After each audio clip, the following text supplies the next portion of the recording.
never seen a smile so big on my little old lady's face until I tell her I'm going fishing all weekend. Pack up all of my baby, I make plans for 7:45, and I swing around, pick up my date for the weekend. Some reason she seems to please when I'm leaving. There's something I'm missing when I'm gone fishing. When I'm gone fishing. When I'm gone fishing.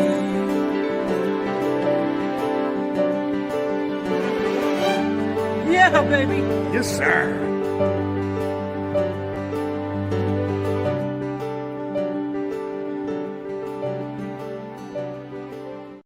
Well, we've got a bunch of you folks already. This is incredible.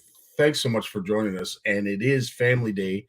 Hopefully you had Monday off. I know it isn't like that all across the country, but here in the province of Ontario, and I believe, what is it, Manitoba, that we have its Family Day weekend?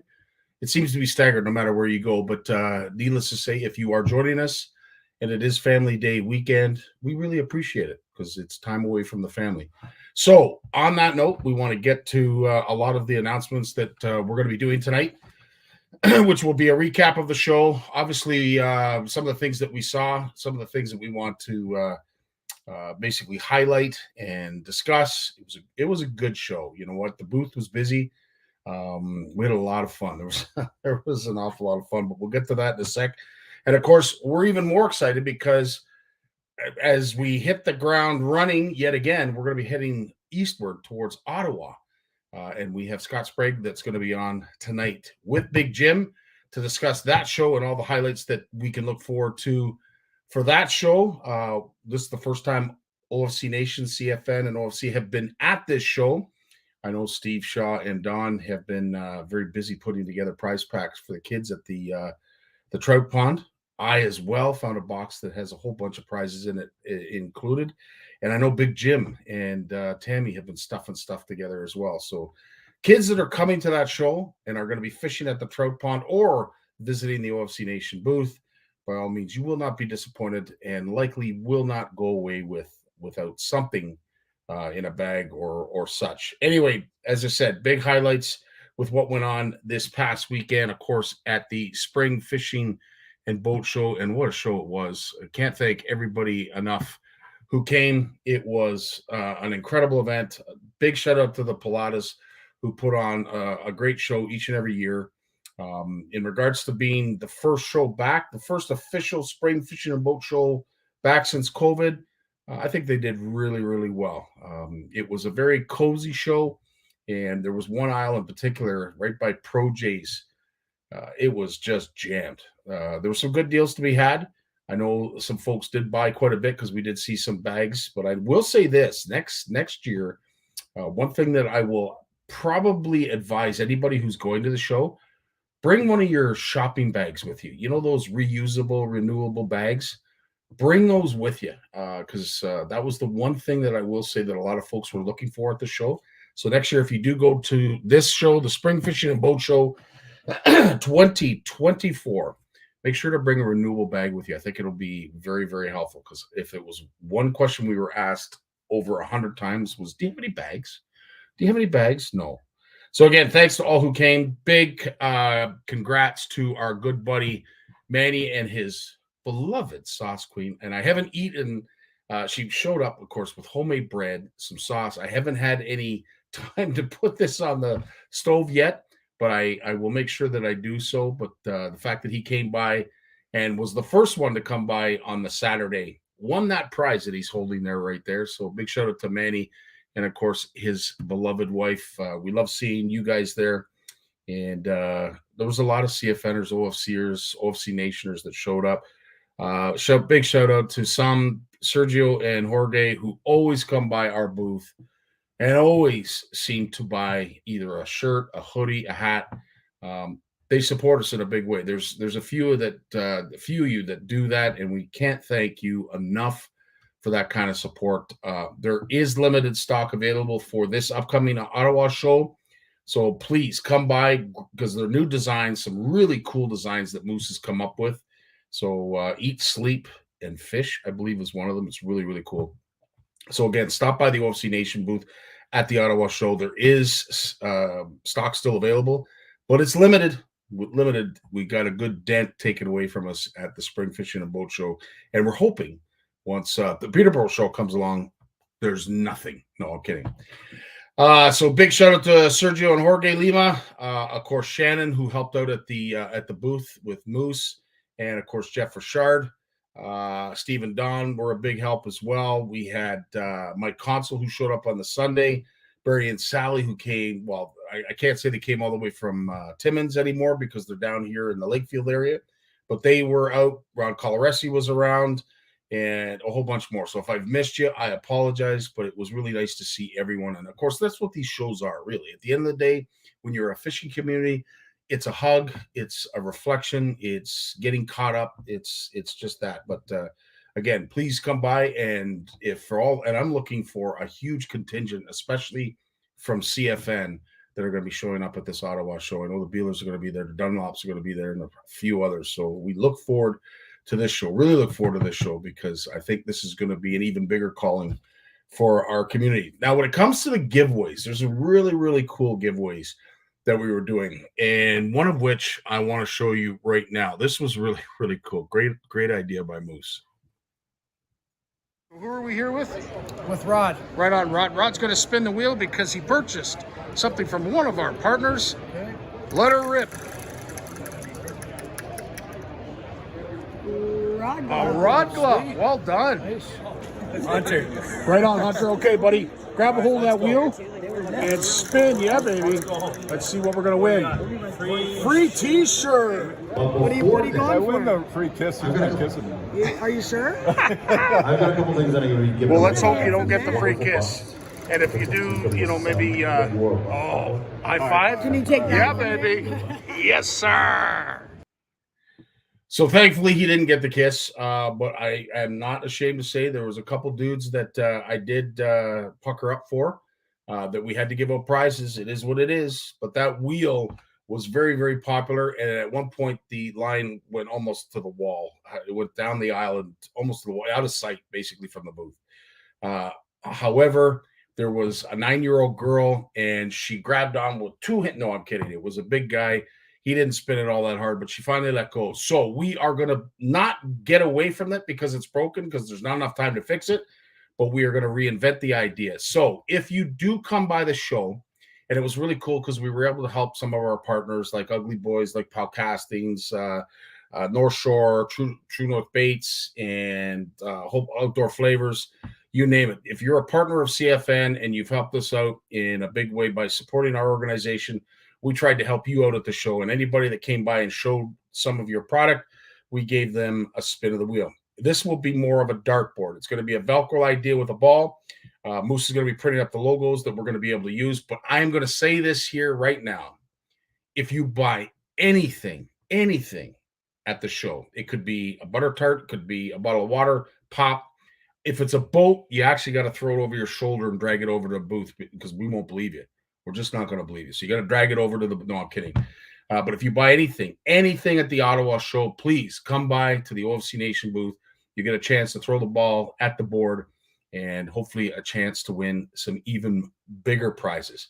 Of course, we will be bringing the Zodius rod and Vanford reel. That key contest is really, really cool. So again, if you land on free key, or the ball lands on a free key space on the wheel, you will be given the chance to grab a key. And if that key opens up the lock, you could possibly take home a Zodius rod and Vanford reel. It's about an $800 combo. It's worth coming by the show. We're giving you all kinds of reasons to come by the show. And last but not least, and this is the biggest one, and we're going to make it real easy, because there are currently right now at the Spring Fishing Boat Show, there are 3 ways to purchase this. And because it is show season, and we can't thank the folks at Camp Macintosh enough for offering up this prize pack.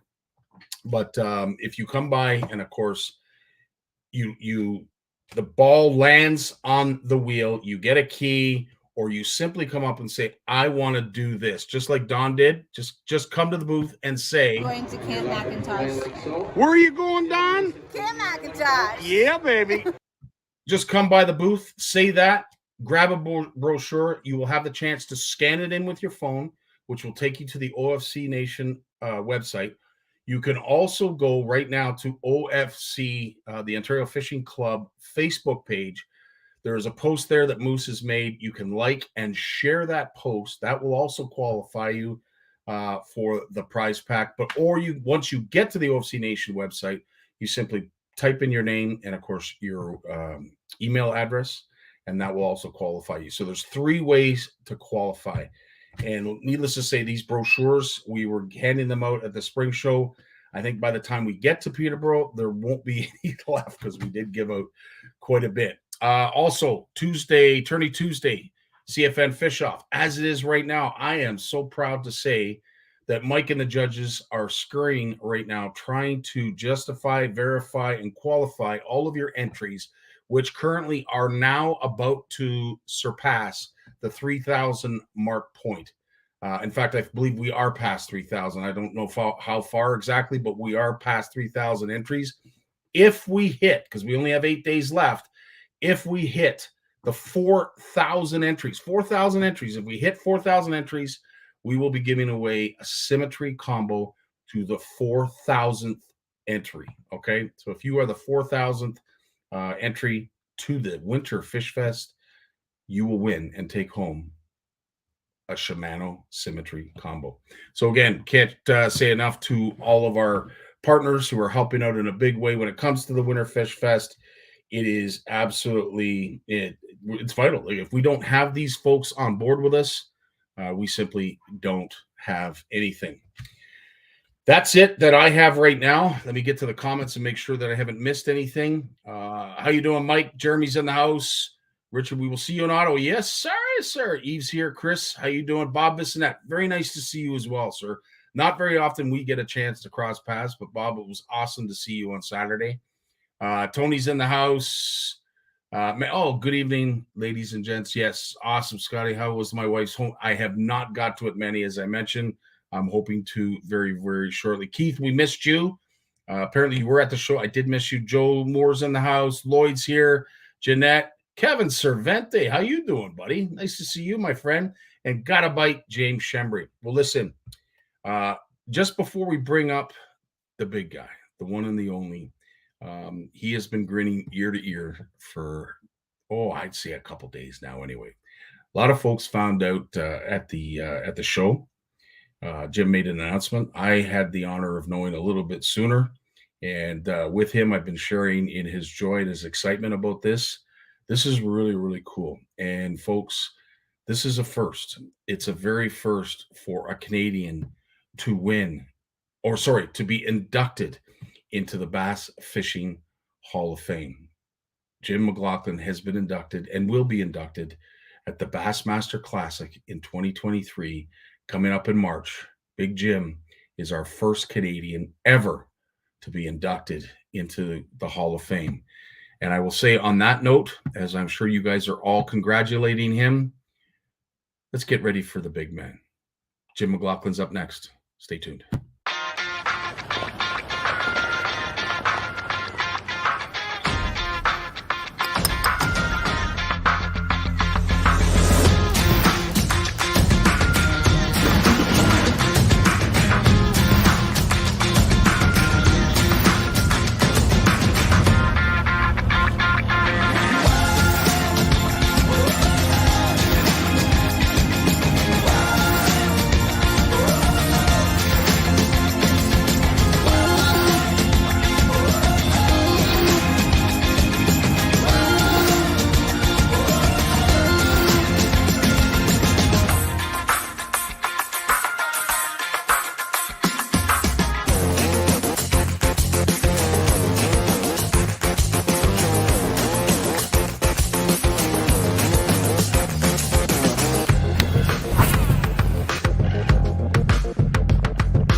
It is Big Jim.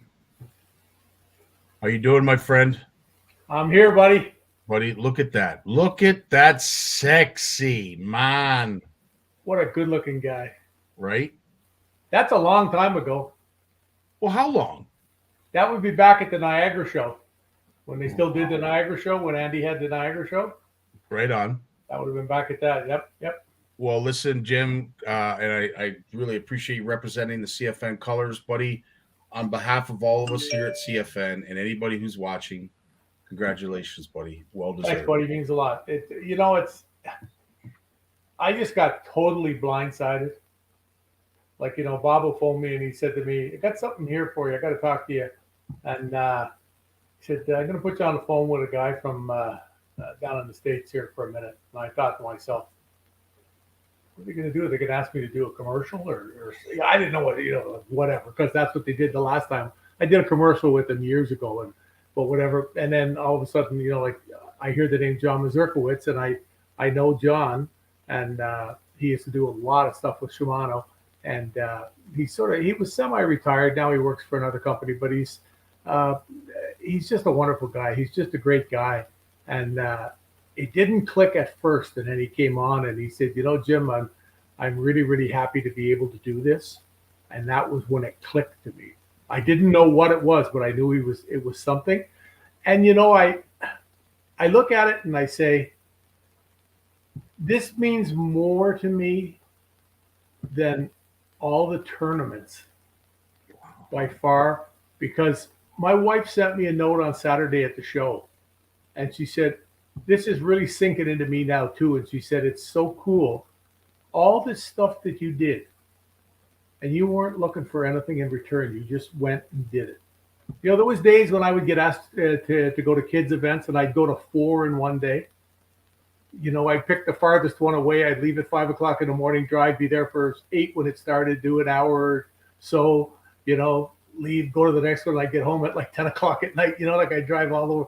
And I just did all this on my own. And it was, it all came back, and it's just really, really cool. It's beyond you. You can't, when you think of it, there's only been 3 of these awards ever given out, and I'm the 3rd. Unreal.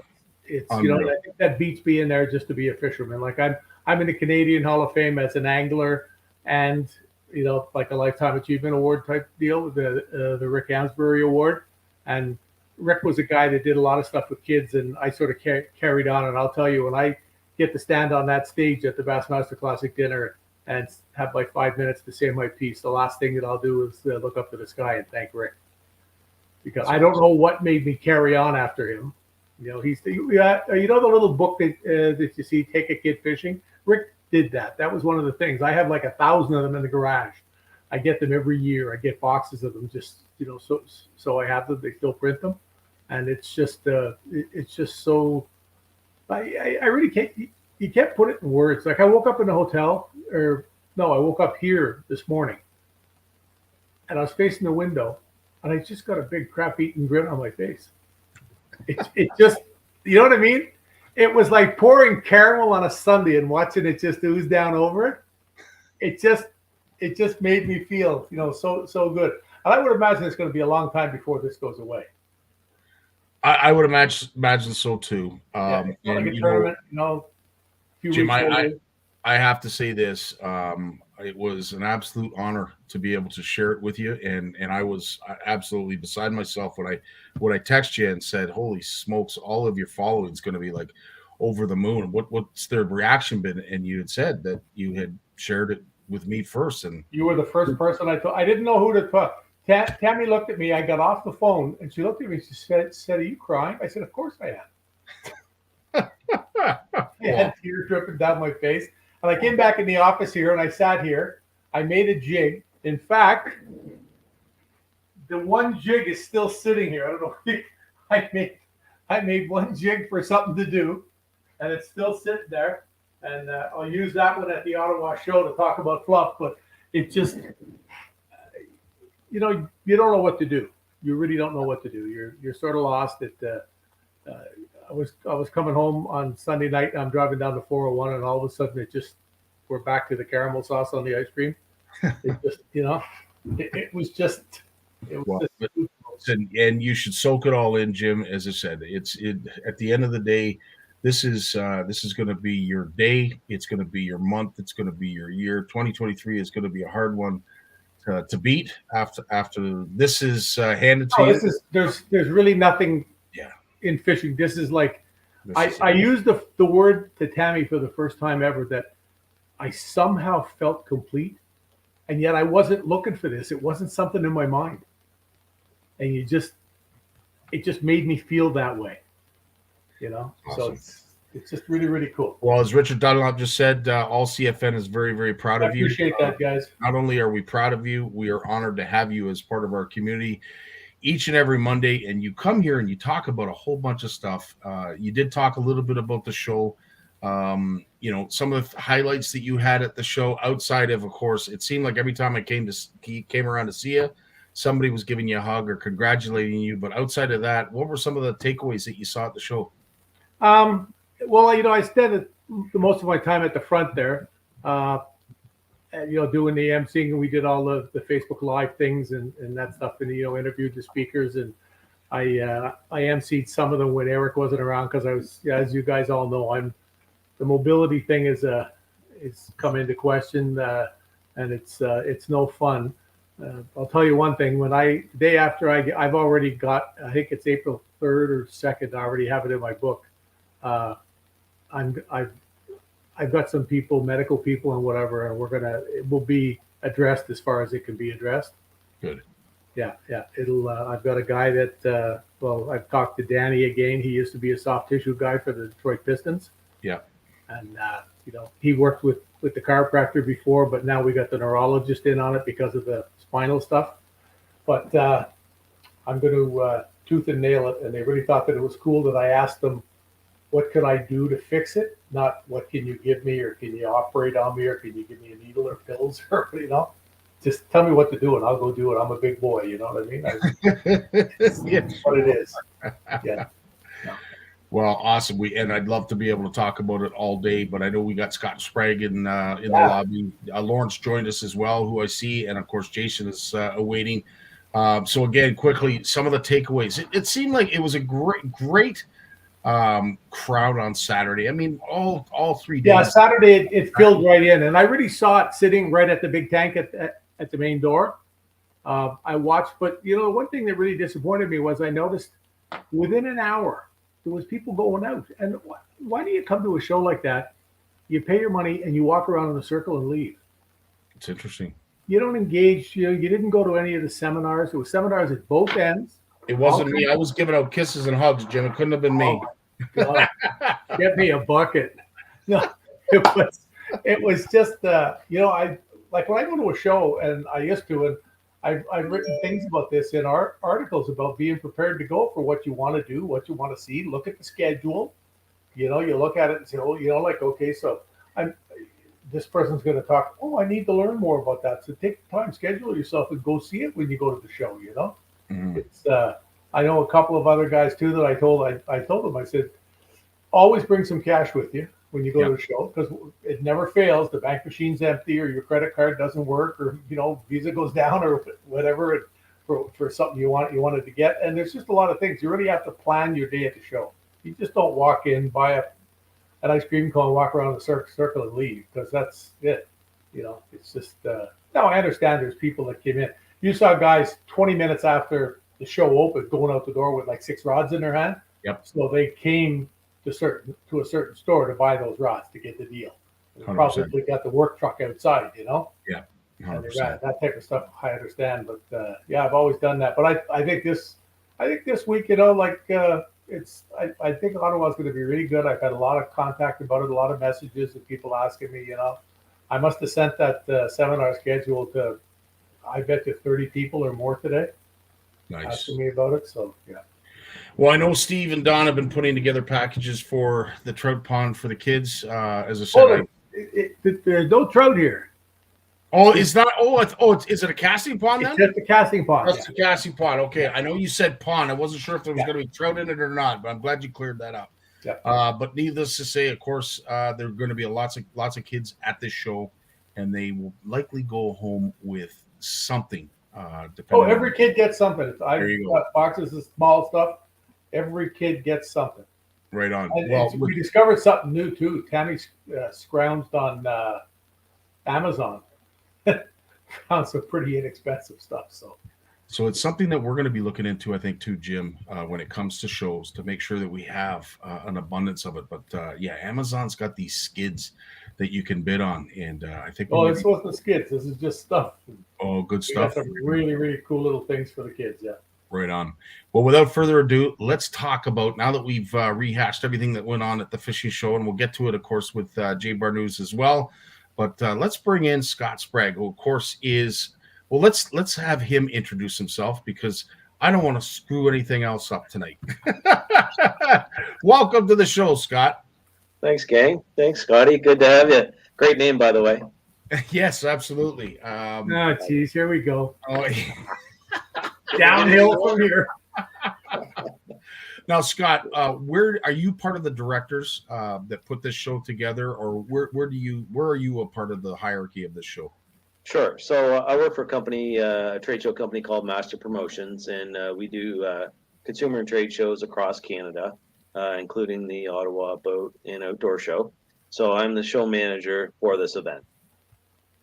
Oh, fantastic. Well, listen, as manager, as I said, I've heard nothing but great things from some of the people who came to the show this weekend, and also go to the show in Ottawa. And they love it because it is a very cozy show, much like the spring show, but it's the same idea.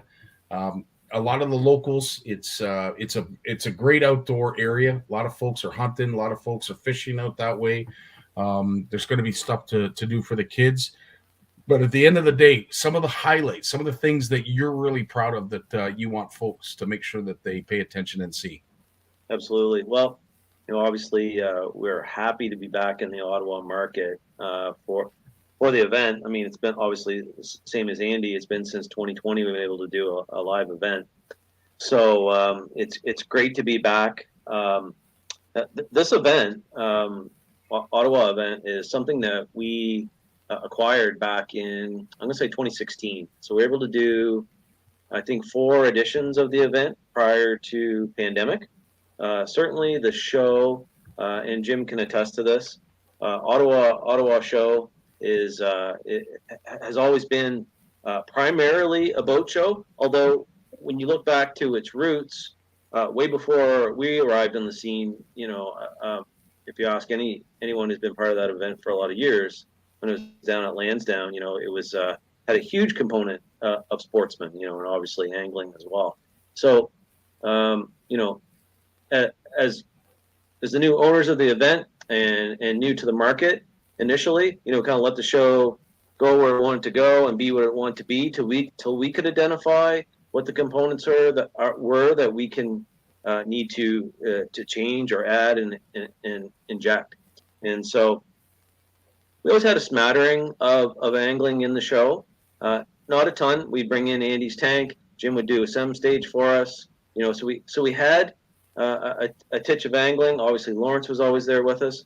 So I guess coming out of pandemic, we were hopeful that we could inject more angling, take a little bit of an outdoor approach, start to focus on some of the components that will really support the boat dealers and the boat show component. So we worked harder this year on the fishing section, adding a power sports section, being a little better in paddle sport and things of that nature, canoe, kayak. So, I think we moved the needle a little bit for sure coming out of pandemic. So I'm really looking forward to this edition of it and having those additional pieces to support our boat dealers who are the true anchors of this thing, right? Because we have, 12 dealers on the floor, and that's like 150 boats on the show floor, right? So, and then just kind of goes from there. We gravitate into the power sports section and down into the angling section. So yeah, that's kind of what it looks like.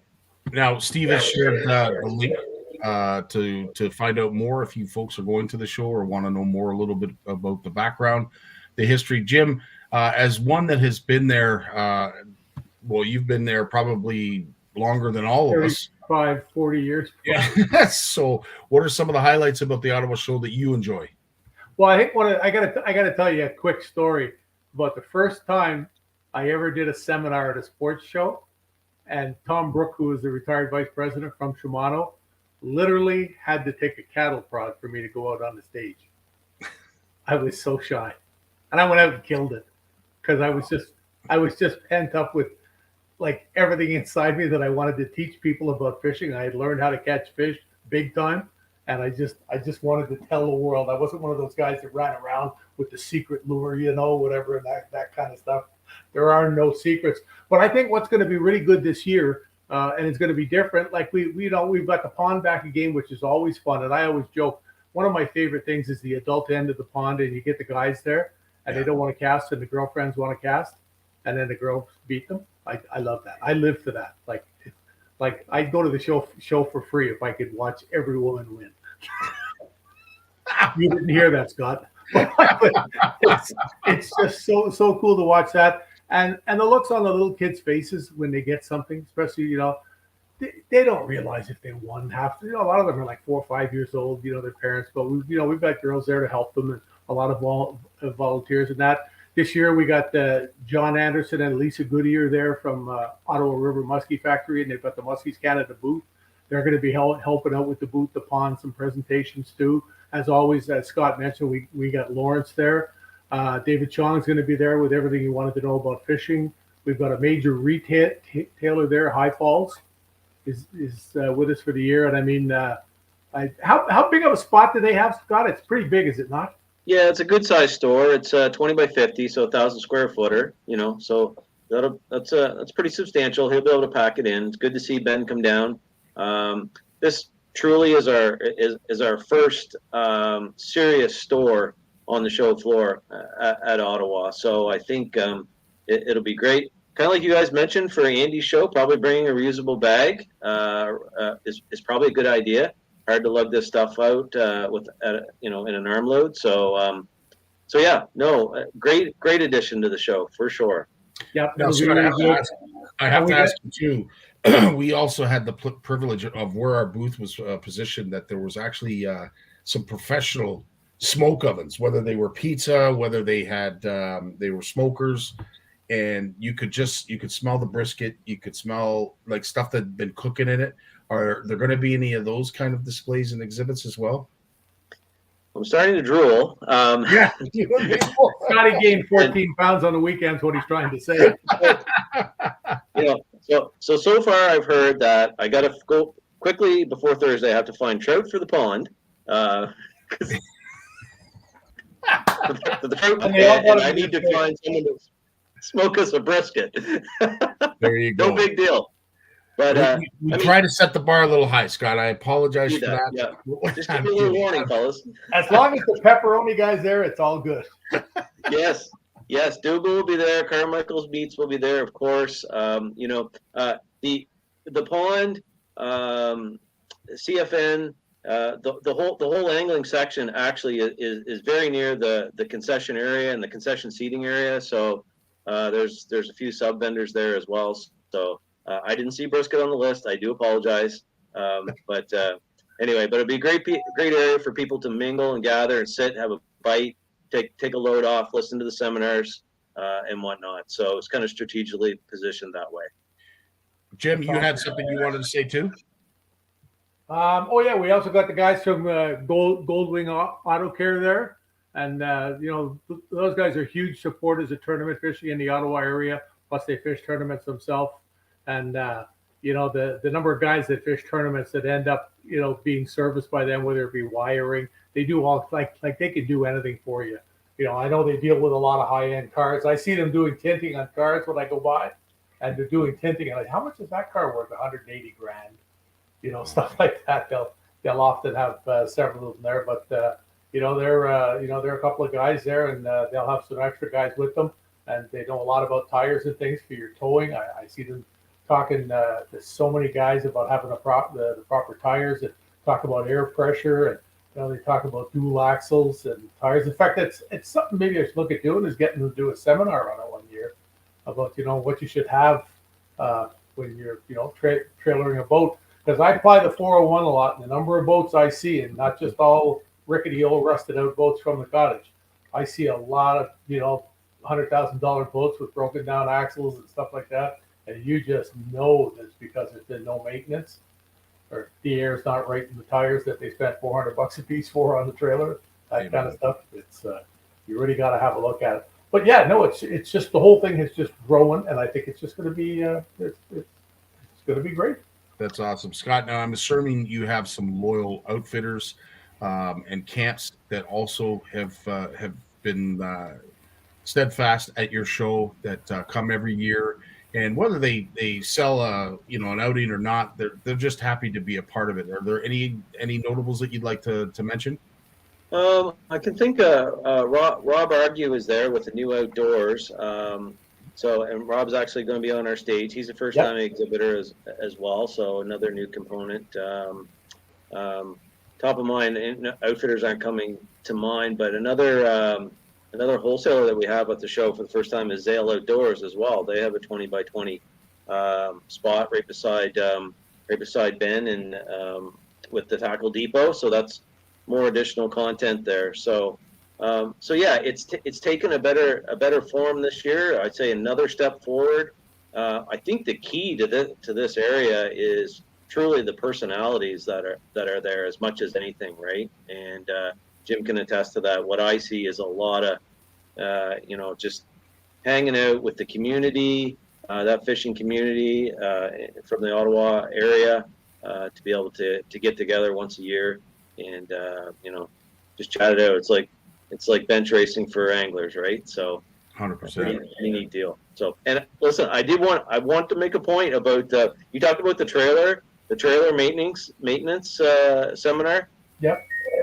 It's a thing because we got through day one of move-in here at Ottawa, and I already know of 2 trailers from boat dealers those trailers did not make it to the EY Center today. One with a broken leaf spring and one with 2 blown tires, right? And the weather's not bad.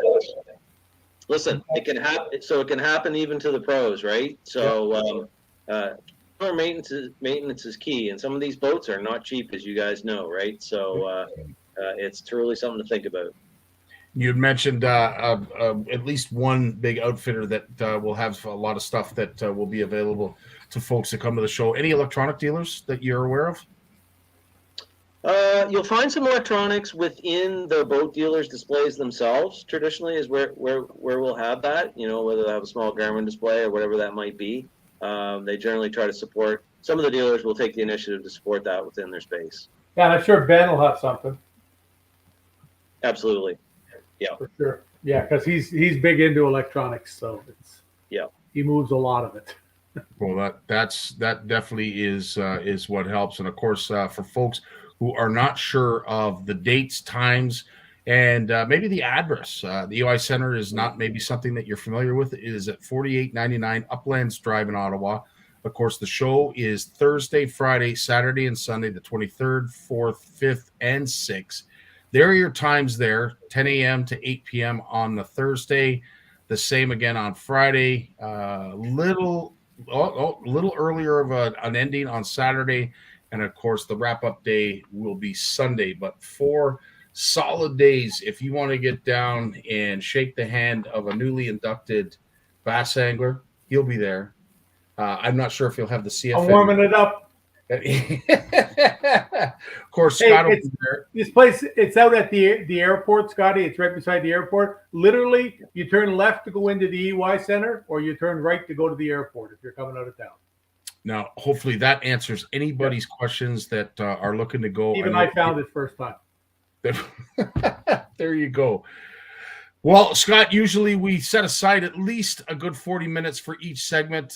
Before I say goodbye and thank you so much for joining us, is there anything else you wanted to mention before we leave? Yeah. You wait to see you.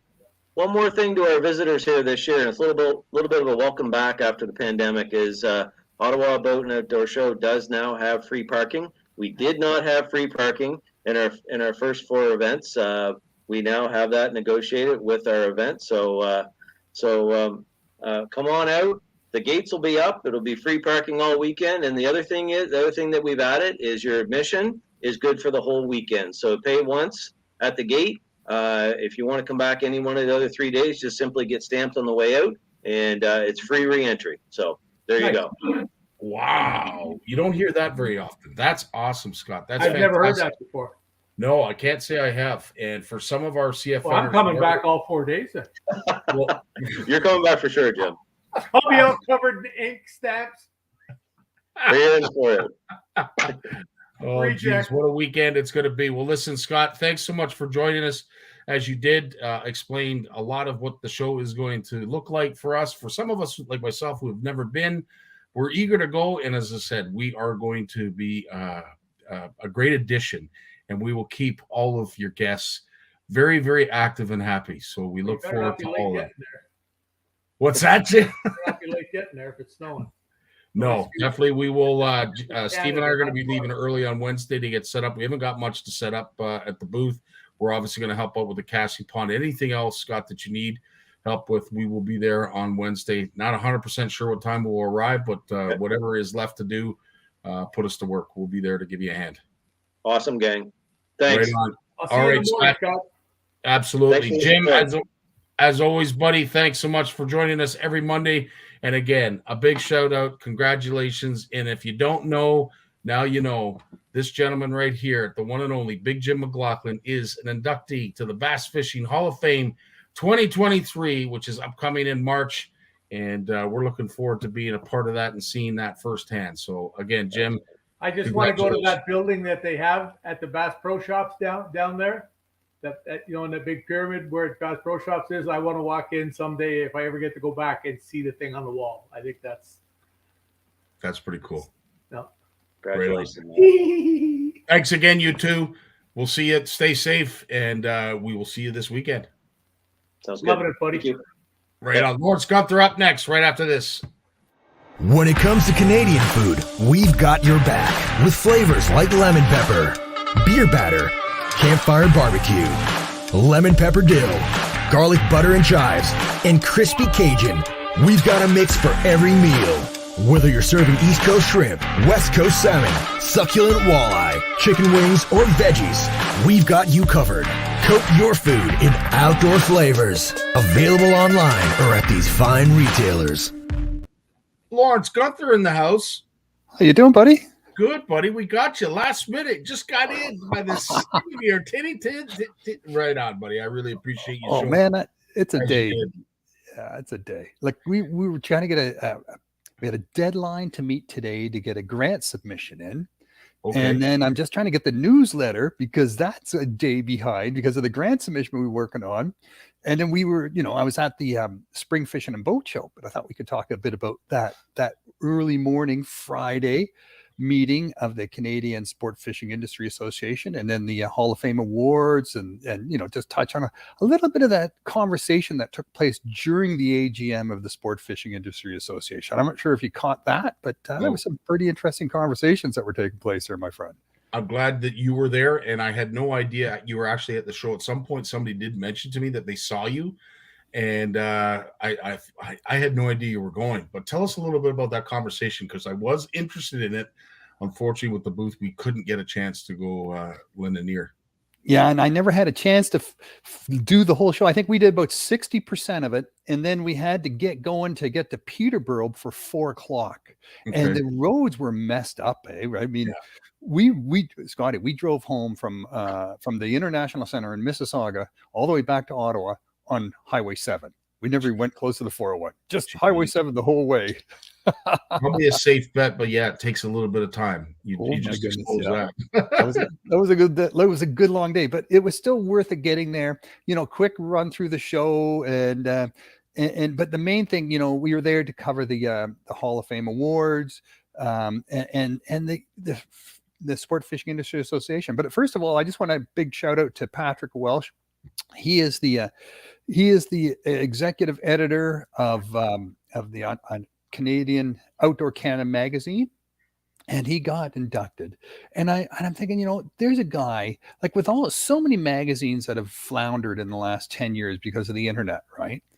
a lot of magazines have disappeared and just gone electronic, and they just don't print.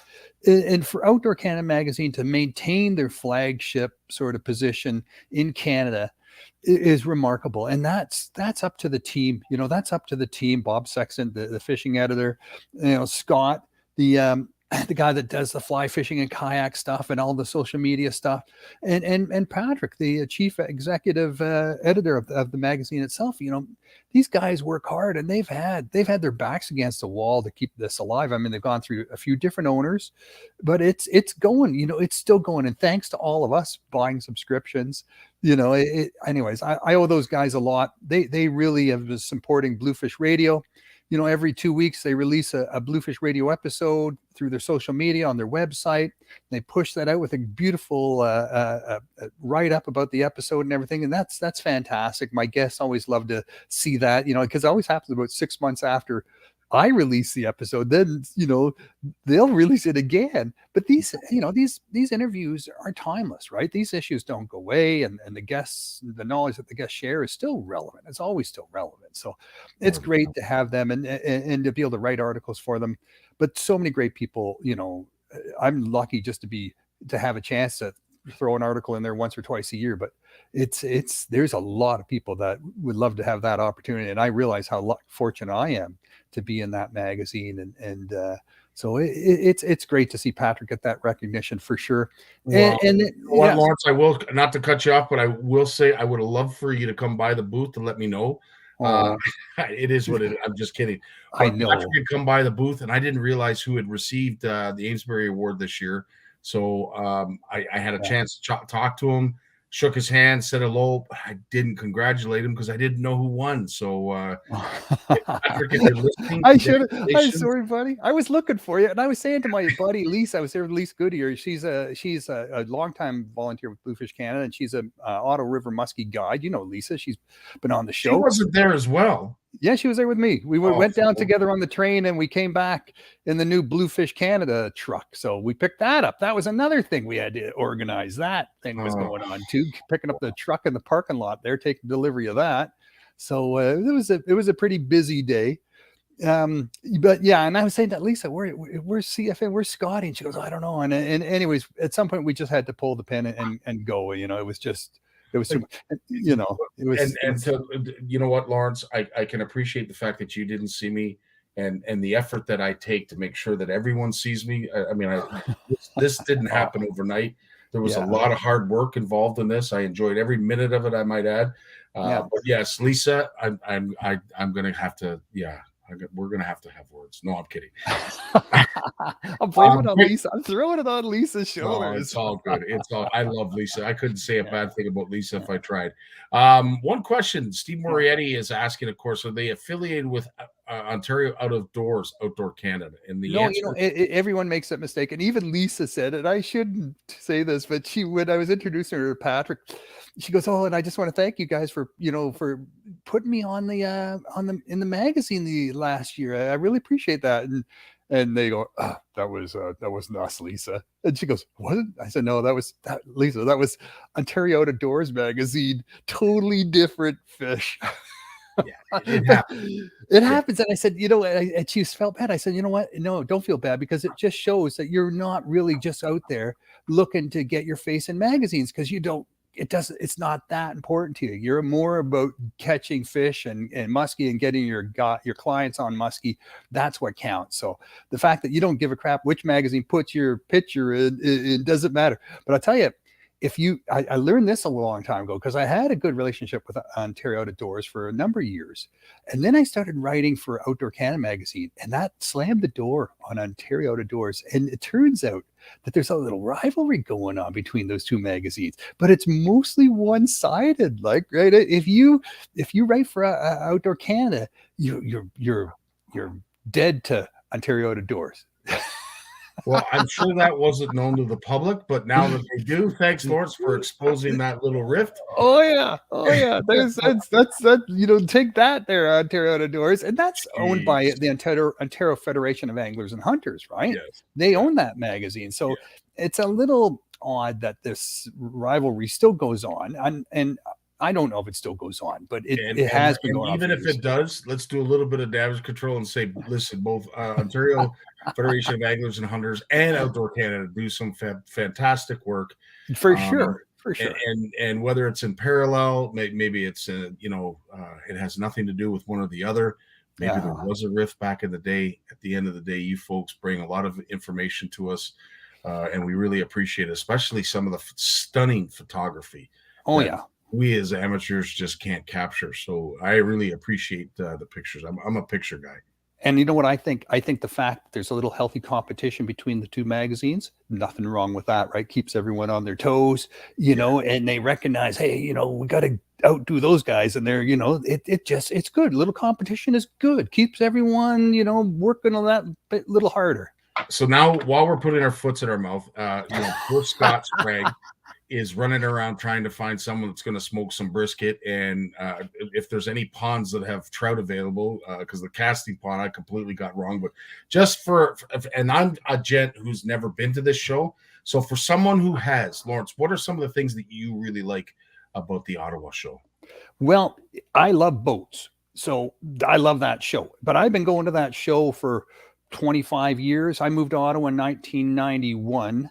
And I started going to the show not long after that, like within a year or two after that. So it's been, it's been 30 years I've been going to that show, and I've watched it move. I've watched it deal with the internet. You know, the internet was, I'll tell you, you know, I've been exhibiting at shows since 2007. Every year I exhibit at a bunch of shows, and to see how they've had to pivot from the internet. Because really, people used to go to the show because it was like the internet, right? You got your catalogs there. You saw things you had no idea existed. Everything was like a tremendous thirst for knowledge as you patrolled all the aisles. You know, the Toronto Sportsman Show, as a kid, I would go twice. It would take two visits to see everything at that show, and that went on for 10 days. Remember, Scotty? That was a 10-day show. Yeah. Now, with the internet, you can get all that thirst, all that knowledge satisfaction done on the internet. So why do you go to the show? You go to the show to touch it, to feel it, to talk to the people who sell it, who deal with it, who talk. You know, you meet the people at the show because you've done all your homework. Now you're going to show up and actually maybe talk about a price, booking a trip, you know, buying something, you know, just getting a feel. You know, is it really as good as it looks in the pictures, kind of thing, and is the way it's written up. That's what the shows have become. So it's become a place to buy, and a place to buy, you know, for very savvy shoppers, for people who are looking for deals, and to get people to come. You know, it also it's a place to be entertained, and the family has to be entertained, and we take a lot of pride in that. We give away a lot of things to kids. You know, Big Jim holds the bar pretty high on that. And that's what all shows need. They have to be entertained. They have to be informed. They have to have great deals.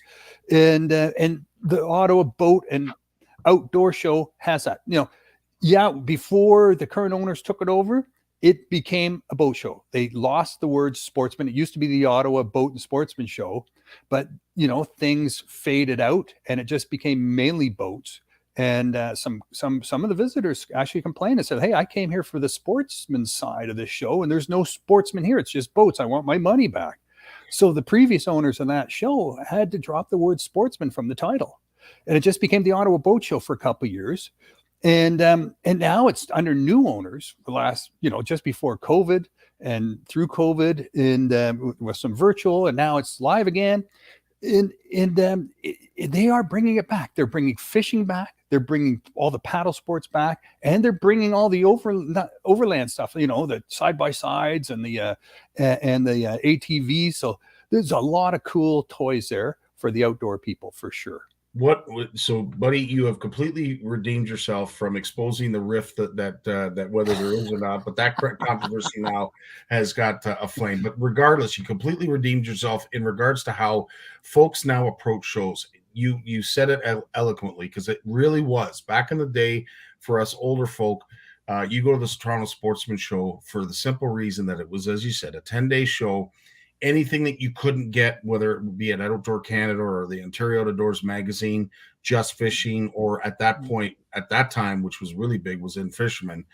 If you weren't able to dive into any of that information. You could go to the show and you could ask the pros, like a Big Jim, all those folks were so approachable and so willing to give out all kinds of information and point you in the right direction. But now you go to a show, and I see this when it comes to the pamphlets.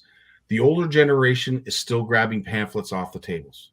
The younger generations are asking questions, and when they're not shy, and they open up and they ask questions, man, am I finding that a lot of our audience is becoming more and more educated with what's going on.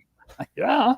When you're selling boats and cars now, your RVs or anything that's big and complicated and pricey, salespeople know, don't pretend you know it all. You got to just assume that the buyer you're talking to knows more about that product than you do, because if they come in, they've done their homework. So don't tell them anything that could vaguely, even remotely be incorrect. You're just going to lose all your credibility. All you're there is to take care of their needs and make sure they're happy with the sale price and the treatment. That's really the job of a salesperson now. It's not to educate anymore.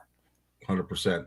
Now, before I put my other foot in my mouth, have we got beaver tails? So are there, because Ottawa's famous for its beaver tails. Are there beaver tails that are for sale? Mini donuts. It's the mini donuts. And it's a hit or miss. There used to always be there. You get the ones with the white powder or without the white powder. And I'll tell you a little story about that. I was getting a ride back from one of the shows one evening with a buddy, and he had picked up, a bag of those, I think 24 little mini donut balls in a paper bag, and he had them there on the floor between the seats of the van. We're driving back, and he looks down and goes, "Holy crap, my donuts are gone." I said, "What?" He goes, "Yeah." And he looks back, goes, "Your dog ate them." I said, How do you know my guide dog wouldn't eat that?" He goes, "Lawrence, his nose is covered in white flour." Either your dog has a problem that you might want to get him smelled for, or he's it's not donuts, cocaine. That is hilarious. Well, Steve, you have just rounded that point that I was trying to get at. And this is what it is, especially for us fishing communities. And this is why our heart is in the place of these who run the show, like the Pilatas, the Scott Spragues, and all of his folks that help out with the Ottawa show and any other show for that matter. It becomes a reunion for us. This is a calling. This is, and especially at the Spring Fishing and Boat Show, because the weather was the way it was. There wasn't a lot of available safe ice. There wasn't a lot of fishing opportunities. So with that, we took full advantage. Everybody who was part of our community came down and said hi. And you know what? That goes a long way. So a tip of the hat to all those who do put on these shows, to the Pilatas, to the Ottawa group, the London group, of course, the folks across the pond in Niagara Falls that also had a show this past weekend, and all the other shows that are upcoming or either have transpired. We can't thank you enough for putting these on. And I know it's an elaborate way of getting our community to be able to network and talk to one another, because in a lot of cases when it comes to tournaments, you guys are so busy, you don't get a chance really to chew the fat.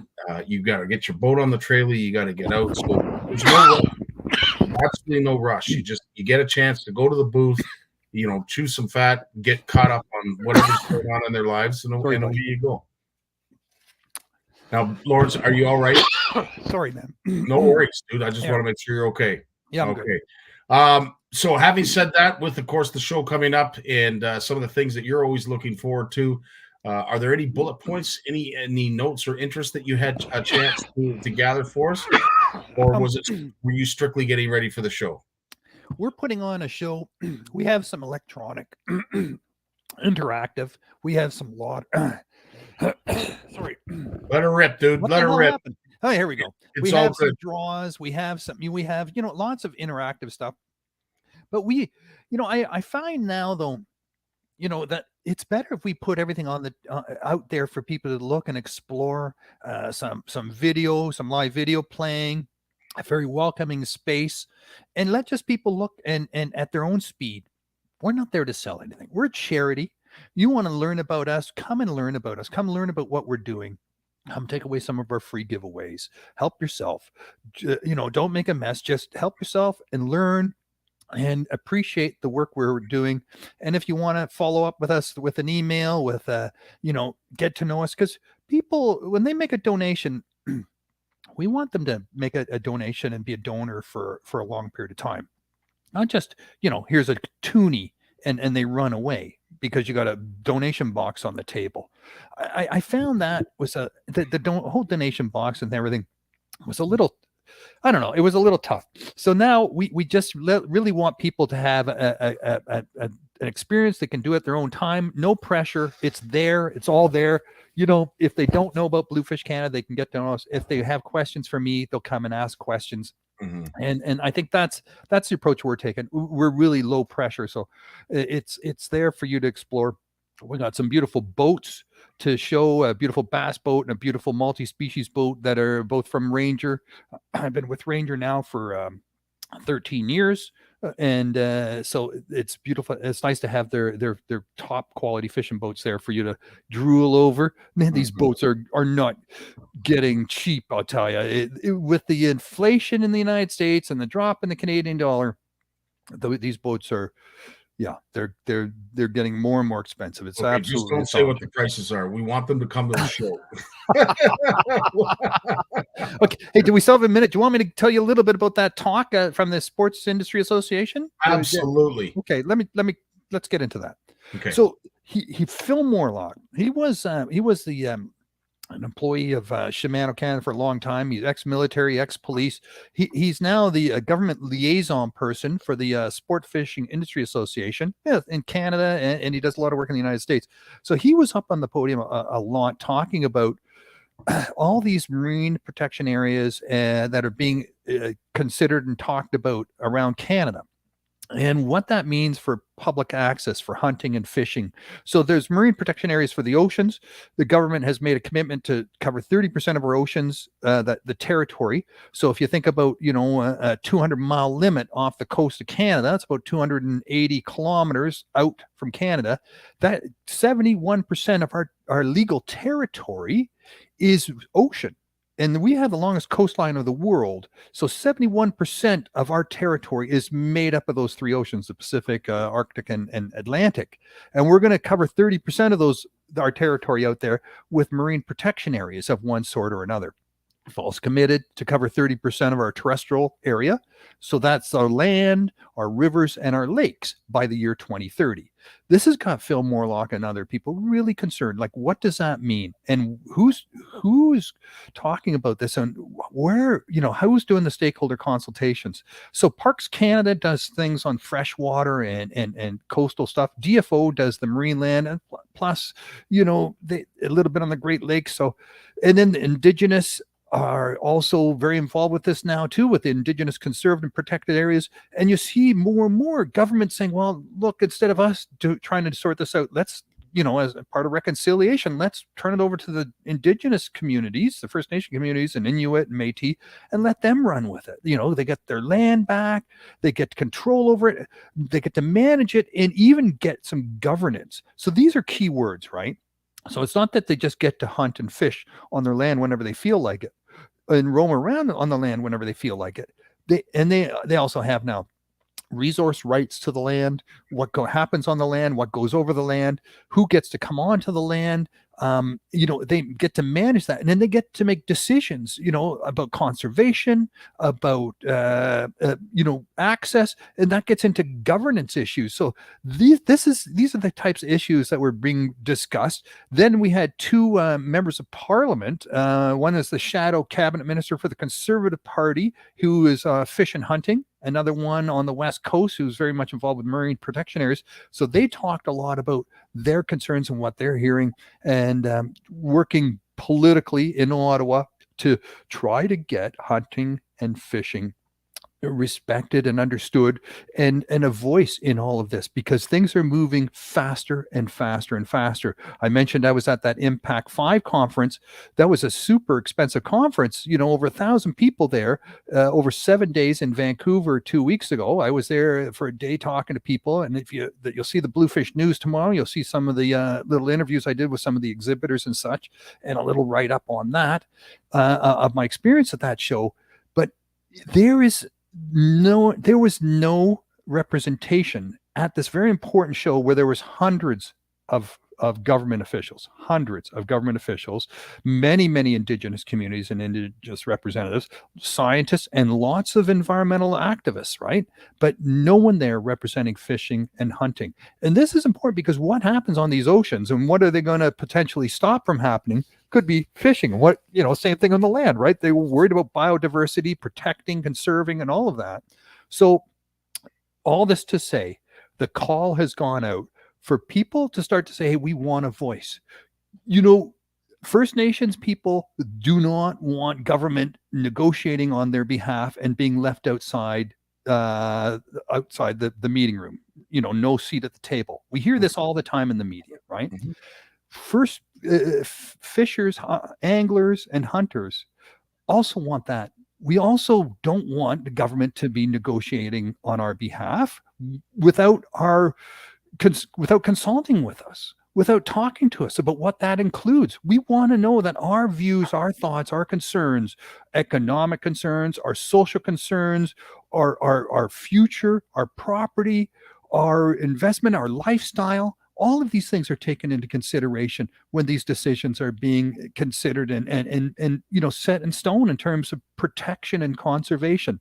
So this is a call to action, folks. This is a call to action to start talking to your members of parliament.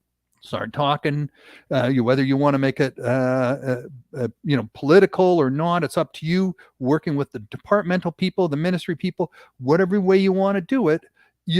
Just start rattling some doorknobs and sending some emails and making some phone calls. Most importantly is to make some phone calls. Say, hey, who are you talking to about the fishing? I'm worried about my fishing. I'm worried about my hunting. What's going on here?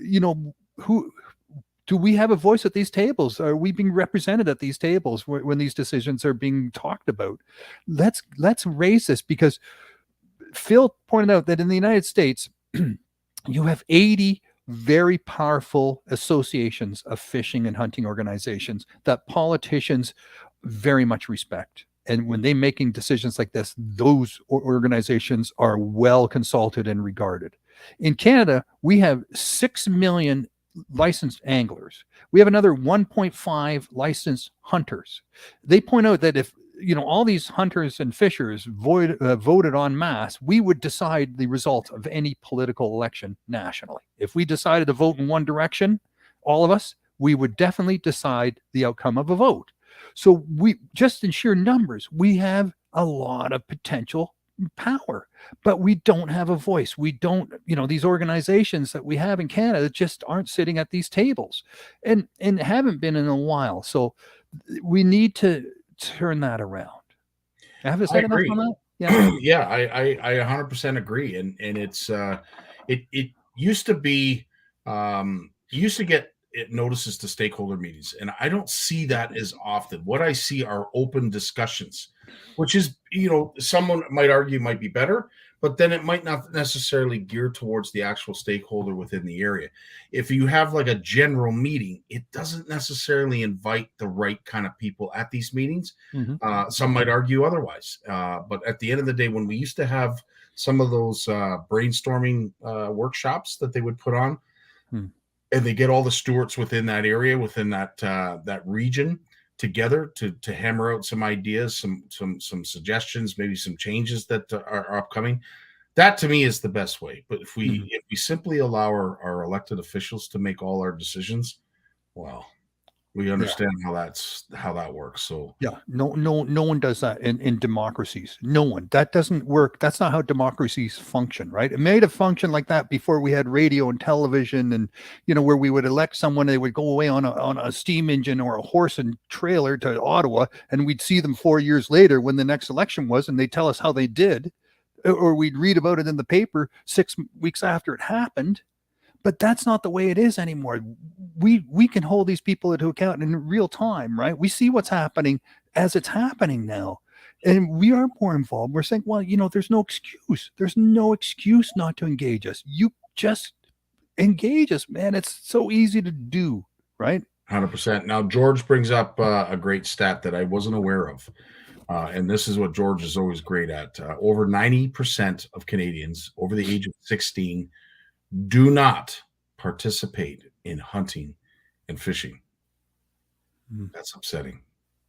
Well, I've heard, a stat that was put out by the Sport Fishing Industry Association. They did a survey back in 2015, and they said that 17 million Canadians have fished, consider themselves to still be a fisher type person, and will fish again at some point in their lives. A lot of these people never buy fishing licenses, right? You don't have a fishing rod in your cottage. It's been there for 3 generations. Who think, there are many of these people have doing, they just don't think of fishing licenses. It's just something they've always done, and something they always will do is fish off the dock or off the boat or canoe or whatever. If the fishing rods are there, they've done it with their grandparents or their parents, and they do it with their children and grandchildren. And counting these people up is not easy.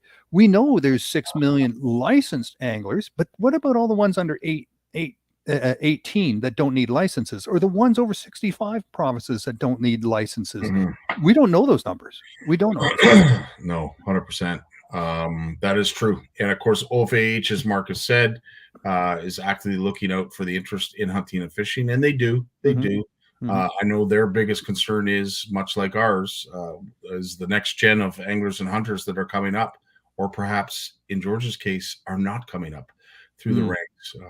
It's great that we see, the Cooper Gallants of the world doing as well as they are, on the bass circuit. But there's only so many Cooper Gallants to go around. And I'll throw you one more stat, Scotty. Yeah, I've been watching this in the United States with COVID, right? A lot of researchers have been watching. Are people going to start hunting and fishing more because of food insecurity, because of just trying to get outdoors in a safe time, a safe activity during COVID?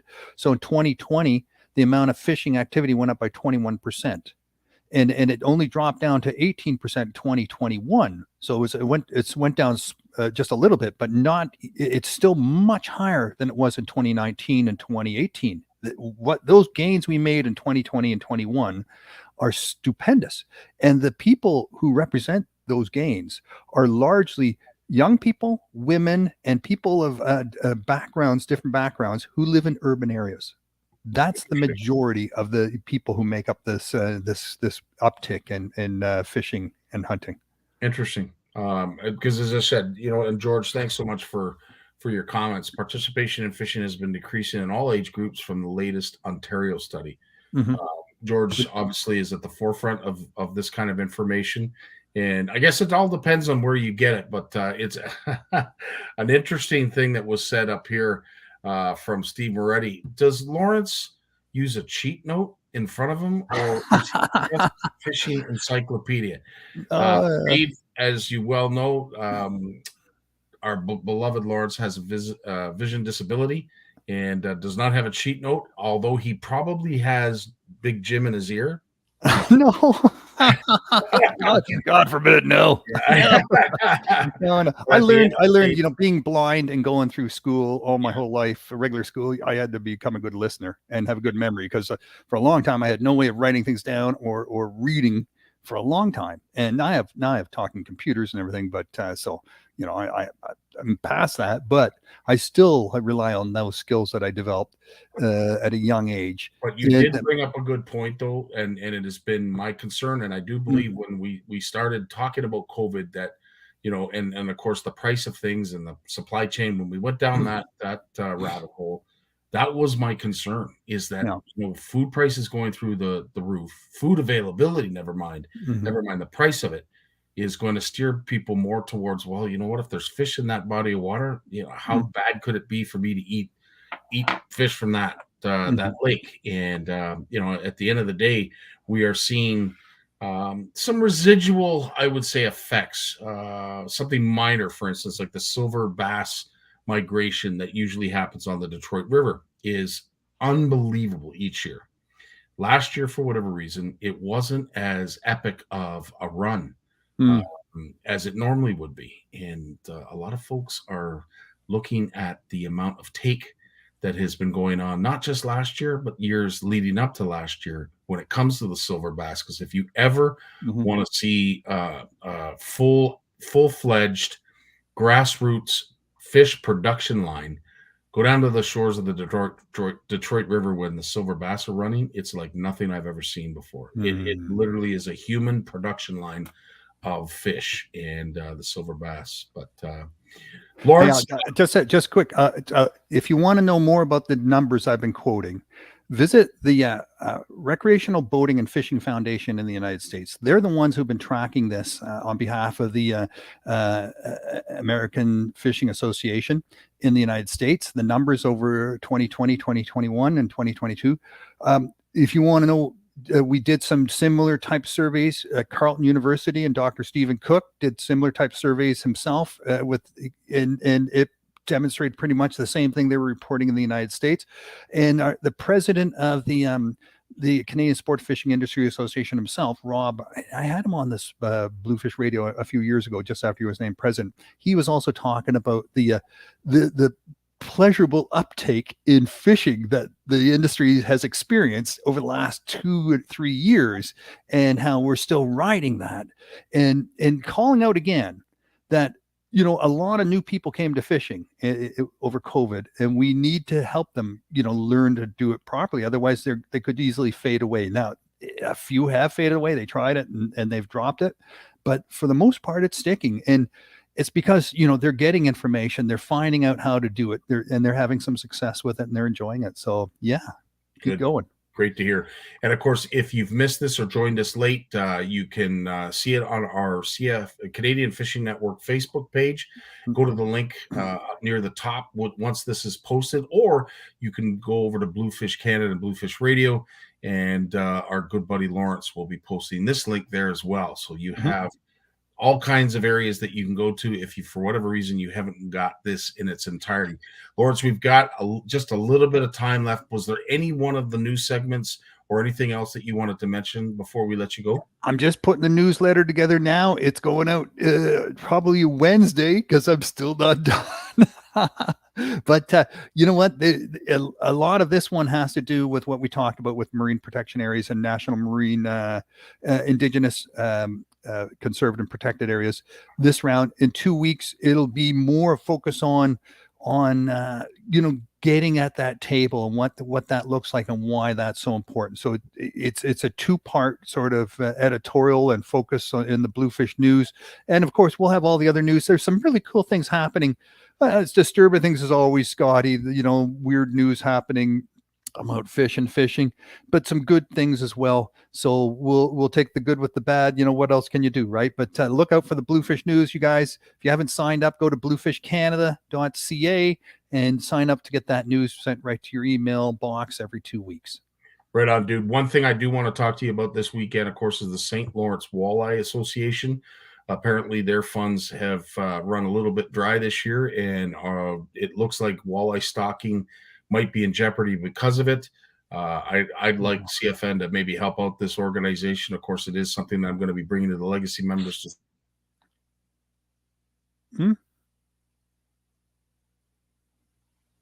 Uh-oh.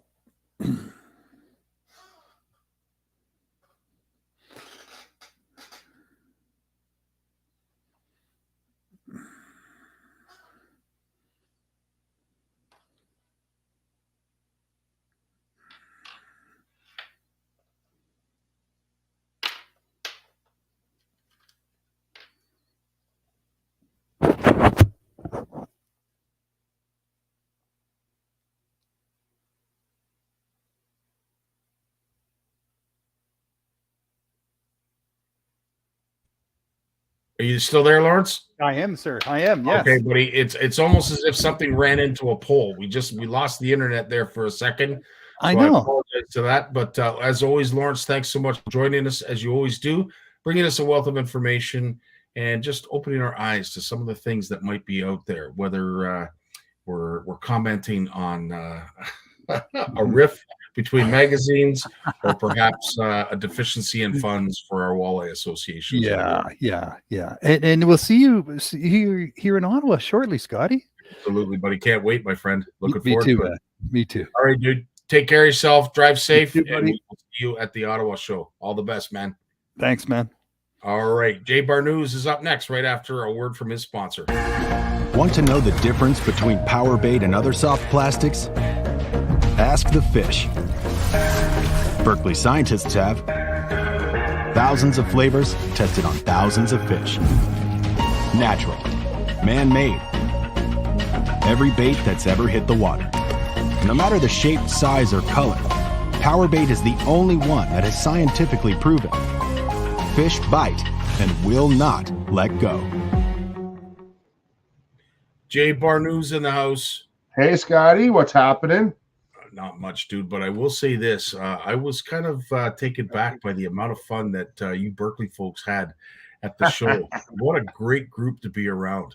Yeah, they're a good group of guys. It's been a lot of fun. And girls. Sorry, we have a real dynamic group going on right now. And it's yeah, they had a lot of fun this weekend. It was definitely it was just good to get back to them. And you know, some of the folks were new. There was a few new faces, but even though it's been 3 years, there was some folks that were kind of new 3 years ago that I haven't spent a lot of time with.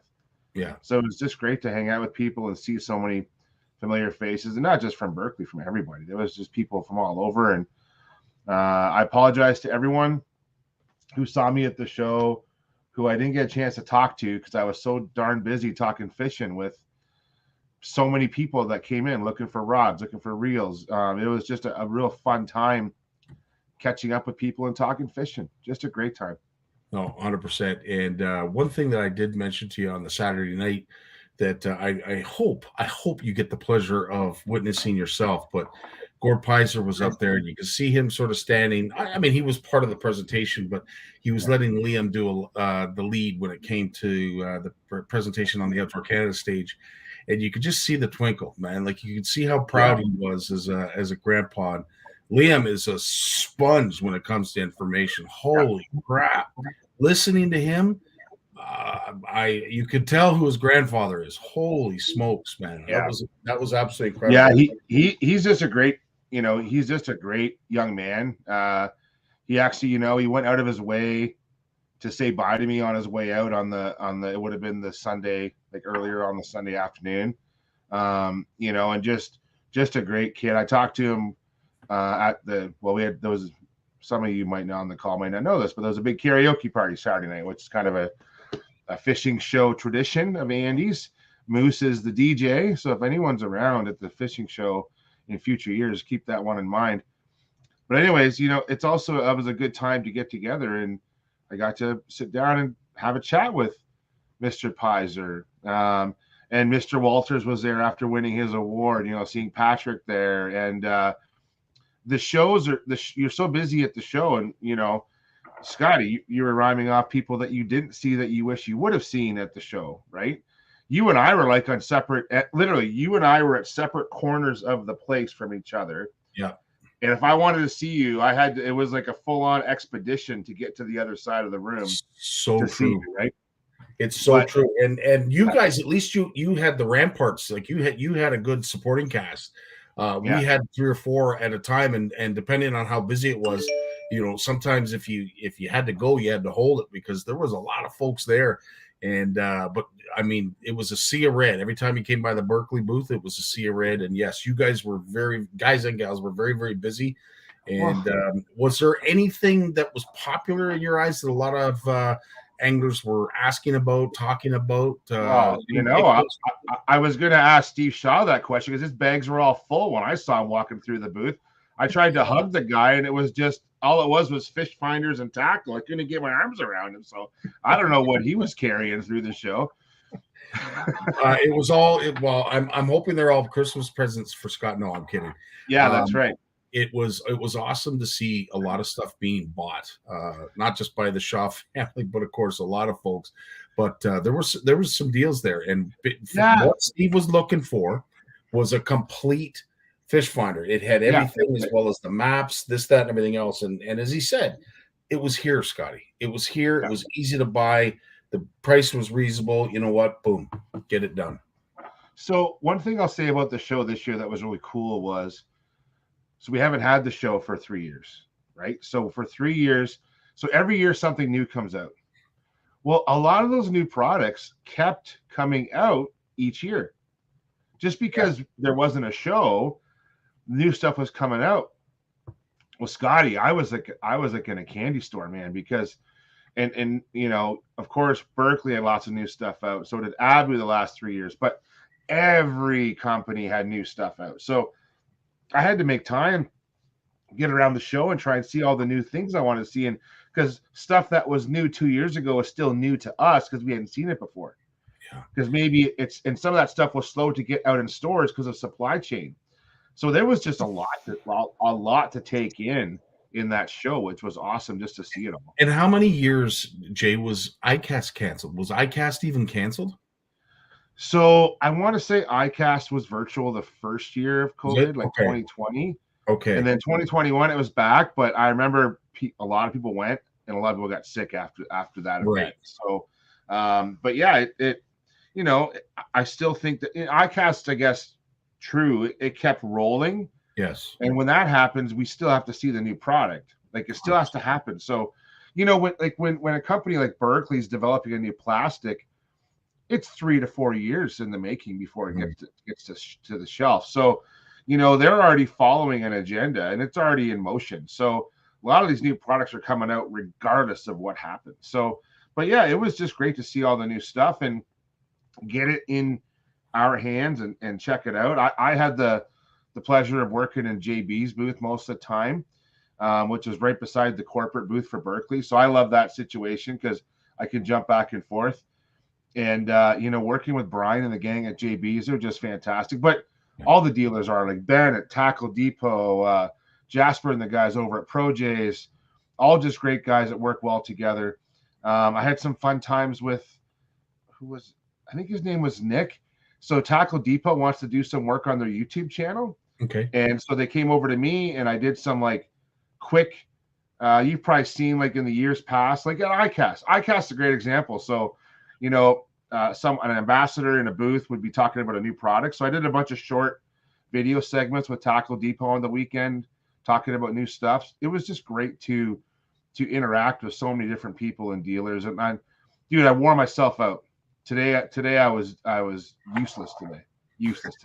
Like I feel your pain. My feet actually, like, this is age. So I guess I've been doing this now for just over 10 years. And my feet actually hurt like this morning. I'm like, it's not my legs, not my knees. It's my feet were sore. I think I need like, I don't know, insoles or something now. My legs are not 35 anymore. They're 48. No, so and the legs are being asked to hold up a lot to ait too. I'm not speaking that, you know, I know. I hear you. No. We talked about talking more myself. They're being asked to come to the forefront. Holding up, you know, the fort, needless to say. But of all this new stuff that you did see, is there anything that you are really looking forward to seeing in your tackle box for your first outing out? Well, I would say yes, but it's already been confiscated by Trevor to go in his tackle box. So he actually, the only thing, okay, I'm going to show it because he doesn't have his hands on this yet because I think he's scared to touch it. So this is the new Abu rocket reel. Oh, wow. So 41 inches per turn. It's the fastest. It's a total speed freak of a reel. Wow. They've redone it for anyone who's an Abu fan on here. They've redone their reels. Just a bigger gearbox. You can see that bigger gearbox right there. Mm-hmm. Just some fantastic upgrades. So this was something I got my hands on because I'm still, even like with ICAST, these came out last year.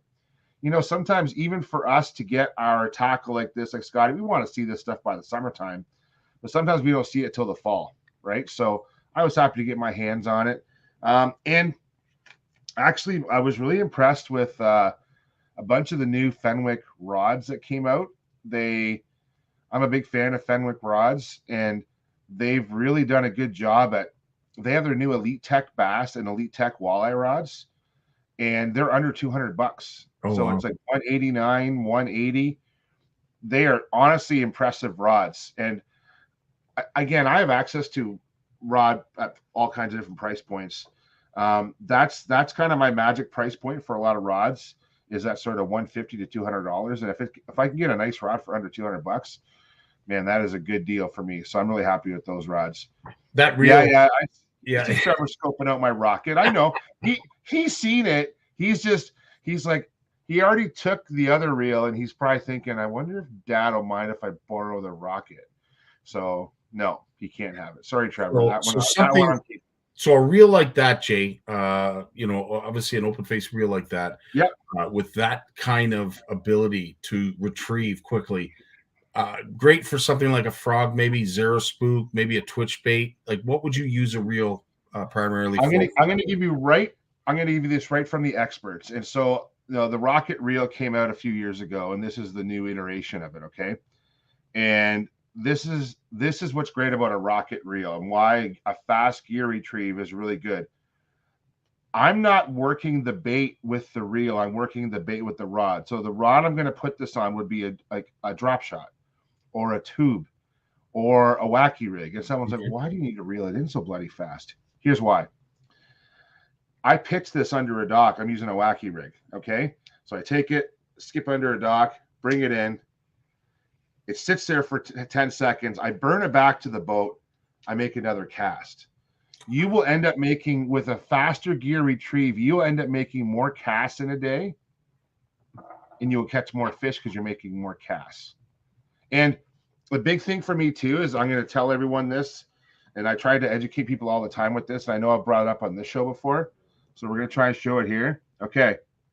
So see where it says gear ratio 7.6 to 1? Mm-hmm. That doesn't mean a lot to me because that 6 to 1 depends on spool diameter, spool shape. The big thing for reel retrieve is the one below. Retrieve per inches, 43 inches per turn. So when you're picking up your reel at a shop, you want to know what gear retrieve is? Check the box, inches per turn. So for a rocket, one revolution, that's one revolution of the handle, that's 43 inches of line it's pulling in. Almost 3.5 feet of line for one revolution. Smokes. But and a lot of reels are going this way, Scotty. And now there's a trade-off here. This one's a bit heavier, but I'm also using a larger diameter spool, which helps pick up that line. If I go down to, this is a size 30 or a 3000 size reel. If I go down to a 20, that won't be 43 inches. It'll be more like 40 inches, okay, because the spool diameter is smaller. But I really believe that in most companies like this, Abu especially, their reels are so light now that a 3000 used to be pretty heavy reel. Like it wouldn't balance the rod out properly. But Scotty, the reels are getting so light that they just balance so much nicer now with a 3000 size. But with the 3000 size, it's bigger. You get such more line retrieve. So a 3000 size is the new 2000 to me. Like all my reels are size 30 reels. Every single one of them. When I'm doing like bass and walleye fishing, they're all that size. So Mark, your recent question at the being on the spool or being the spool is full of line. That question I don't quite understand, but the one that I do understand that I'm going to ask Jay about deals with gulp. Mark is asking about that is gulp, and a lot of folks use it. I started with gulp. It's a go-to for most folks.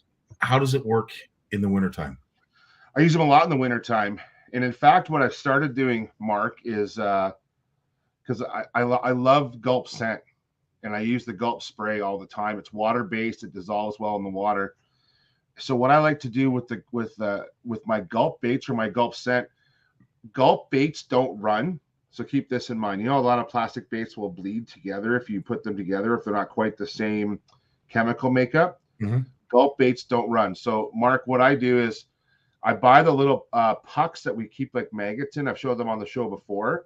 They're just little ice fishing pucks. They're a screw top for putting bait in. Put some of the small gulp baits in there and just add your gulp spray or pour some of the juice out of your gulp container into there. And you can mix up the different baits because they don't bleed together. And so I use gulp all the time. I'll even take power baits like the snake tongue minnows. I don't know if I have any. Yeah, I do. Like these little guys. I've showed these on the show before. Like I'm so hard on my hands don't show these well. Oh yeah. But these little snake tongue minnows, I love these for perch and crappie under the ice. And so what I do is I'll actually take multiple colors. Like that one was chartreuse and white. This one's called fathead. It's like a fathead minnow color. Yeah. And I'll put those in that container, Mark, and I'm going to spray them with gulp and keep that little puck. And then that puck, one puck of baits goes in one pocket, and my other puck, where I usually have maggots, and goes in the other pocket. And I'll just And I will fish without maggots. And if I'm catching fish without live bait, that makes life easy. But I have the maggots there if I just need to get a little more meat on the hook. But definitely use your gulp through the ice fishing season. Now, gulp will freeze because it is water-based.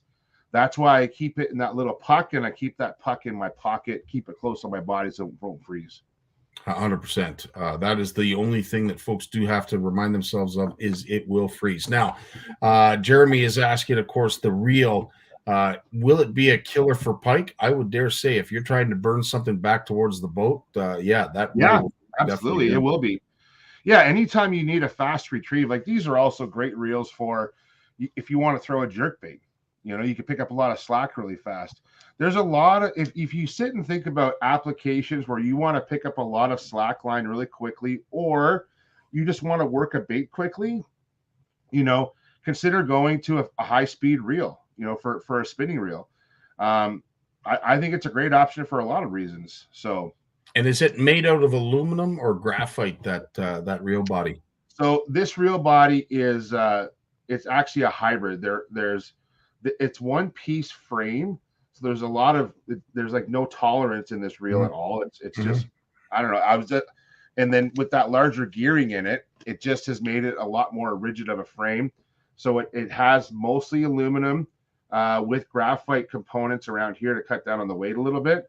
But just the body of this reel alone, they've really just cut down on the size a lot. So it just cut down on the weight. So for, you know, this reel is going for about $250. So at that price point, it's actually competitively, it's actually lighter than most reels in that size class, just because of that one piece frame they've gone to in that bigger gear. So, but yeah, it's you know, think about fishing reels. I was talking to a good friend tonight, Scotty, with fishing reels. My friend's a golfer. Okay. So he golfs, doesn't fish. Yeah. But I was saying how golfing and fishing are very similar because you can buy, you know, inexpensive golf clubs. They still work, still hit the ball, or you can buy as fancy as you want. So, you know, a Revo Rocket is probably about middle of the road in terms of cost for, if you look at all the Abu reels across the spectrum. You know, the Xenons are $700-800. You know, they're in that upper echelon price point range. So right. Would I use a Xenon? Maybe if you gave it to me, but I wouldn't buy a Xenon for myself. I'm way too hard on my tackle to have to baby a reel like that. So, you know, a Rocket's probably about as high as I would go on price point, to be honest. Wow. Now, two things that I wanted, or sorry, it was one thing, but there were two of them at the show that I'm sure you were staring at, because I know I was, just at the sheer size of them. Those two steelhead, those rainbows that were in the tank up front. Yes. Buddy, they were enormous. Yeah, they're big. Now, I had a lot of questions. Folks were asking about on the bottom kype. They had that flatness on the lip. Yeah. Was that simply because they were banging up against the tank? Yeah, I think they had just been around the tank one too many times, you know. Enormous fish. It was funny. So I think I've mentioned on the show before, Trevor's got a part-time job at a local trout farm, and they send him in the ponds with leaky waders to help net the fish out. Like, what a perfect job for a kid like 100%, that, eh? 100%. So he was helping last night take the Berkeley booth down. So the show's empty. He's in there getting some hours with the Berkeley guys. Which no one's going to turn down the help from a 15-year-old able-bodied young man. No one's going to turn that down. Nope. But we're watching some of Andy's, you know, and they're all great staff, but they're trying to net the fish out of the tank, and they're not the most seasoned netters of fish out of tanks. And I wanted to send Trevor over to show them the ropes. One thing I will give Trevor credit for is at a young age, that kid can net fish, and he is just as happy netting your fish as him catching a fish. He loves just grabbing a fish with a net. He is good at it too. He's learned Scotty, which end do you net first with a fish, Scotty? Which end? Well, you should net the tail, but sometimes never tail first. So, well, it depends. Well, depending on what fish it is, first of all. Okay, all right. I'll give you depending on what fish it is, you usually try to net it, and the only reason is I always try to net it from the tail because it's a lot easier to get a big walleye out of the net when you go tail first. If you go head first, you're digging in and you're trying to get a whole bunch of stuff untangled, and sometimes okay, I got you. Yeah. You gotta get a better net though. I'm gonna set you up with a nice Fabril conservation net. And that was the other thing I was going to say. It also depends on the net, because if you are going to go tail first and you have one of those nylon nets, not so much. They have a tendency to pop out. That's right. So I use, and I'll talk about as we get closer to open water season, but I have a nice Fabril. It's not the biggest net they own, but their conservation mesh is great on fish. It also has a deep pocket, like a deep pocket. So it's head first, man, because fish can't swim backwards unless you're an American eel in Ontario. Fish always swim head first. So, but if you go tail first, they can swim out. So tail first, Scotty, you're well, and I'm only doing and then of course there's George who says gaff him, and then you don't have to run into that problem. But George, that's a lot of paperwork, George, if I have to gaff everything. You are 100% right. The last fish you want to take, I mean, I don't know what a steelhead is because I haven't caught enough of them over the years, but pike, the last fish you ever want to tail net is a pike, because chances are you're gonna have to hang on. Jeremy brings up a good point here about do I prefer tapered cone net or flat bottom? I prefer a flat bottom net. There's just more space for the fish 100% to lay down in and calm down. And I learned this a lot with fishing in the kayak last year. So these deeper nets are so much better at handling fish. So if I'm in a kayak now and I catch my bass, and let's say I'm in a kayak tournament and I have to take a photo of this thing. So with a deep pocket, what I do is, for the net I have is just a typical bass fishing net. It's a conservation net from Fabril. Got a long handle. In a kayak, I don't need it extended. I keep it short, but it's still a good 3-foot handle. I put the net handle under my legs, and the net just sits in the water beside the kayak, and I kind of pull the hoop tight against the kayak. Yeah. So that fish is still covered in water. He or she is doing fine, but I've kind of closed the mouth by sliding that net over, right? So then I got to get my board out. I got to get my phone out of my pocket. It's on a tether, and I'm all set now for my picture. Then I can literally just reach in to the net, pull that fish out, lay it on the board, take a picture, and I'll put it back in the net and double check my picture to make sure I took the right one. All of that because I have a nice deep bodied net. Way easier. And you can even, I like using a little bigger net than you think you're going to need, because you can use it as a cradle in the water.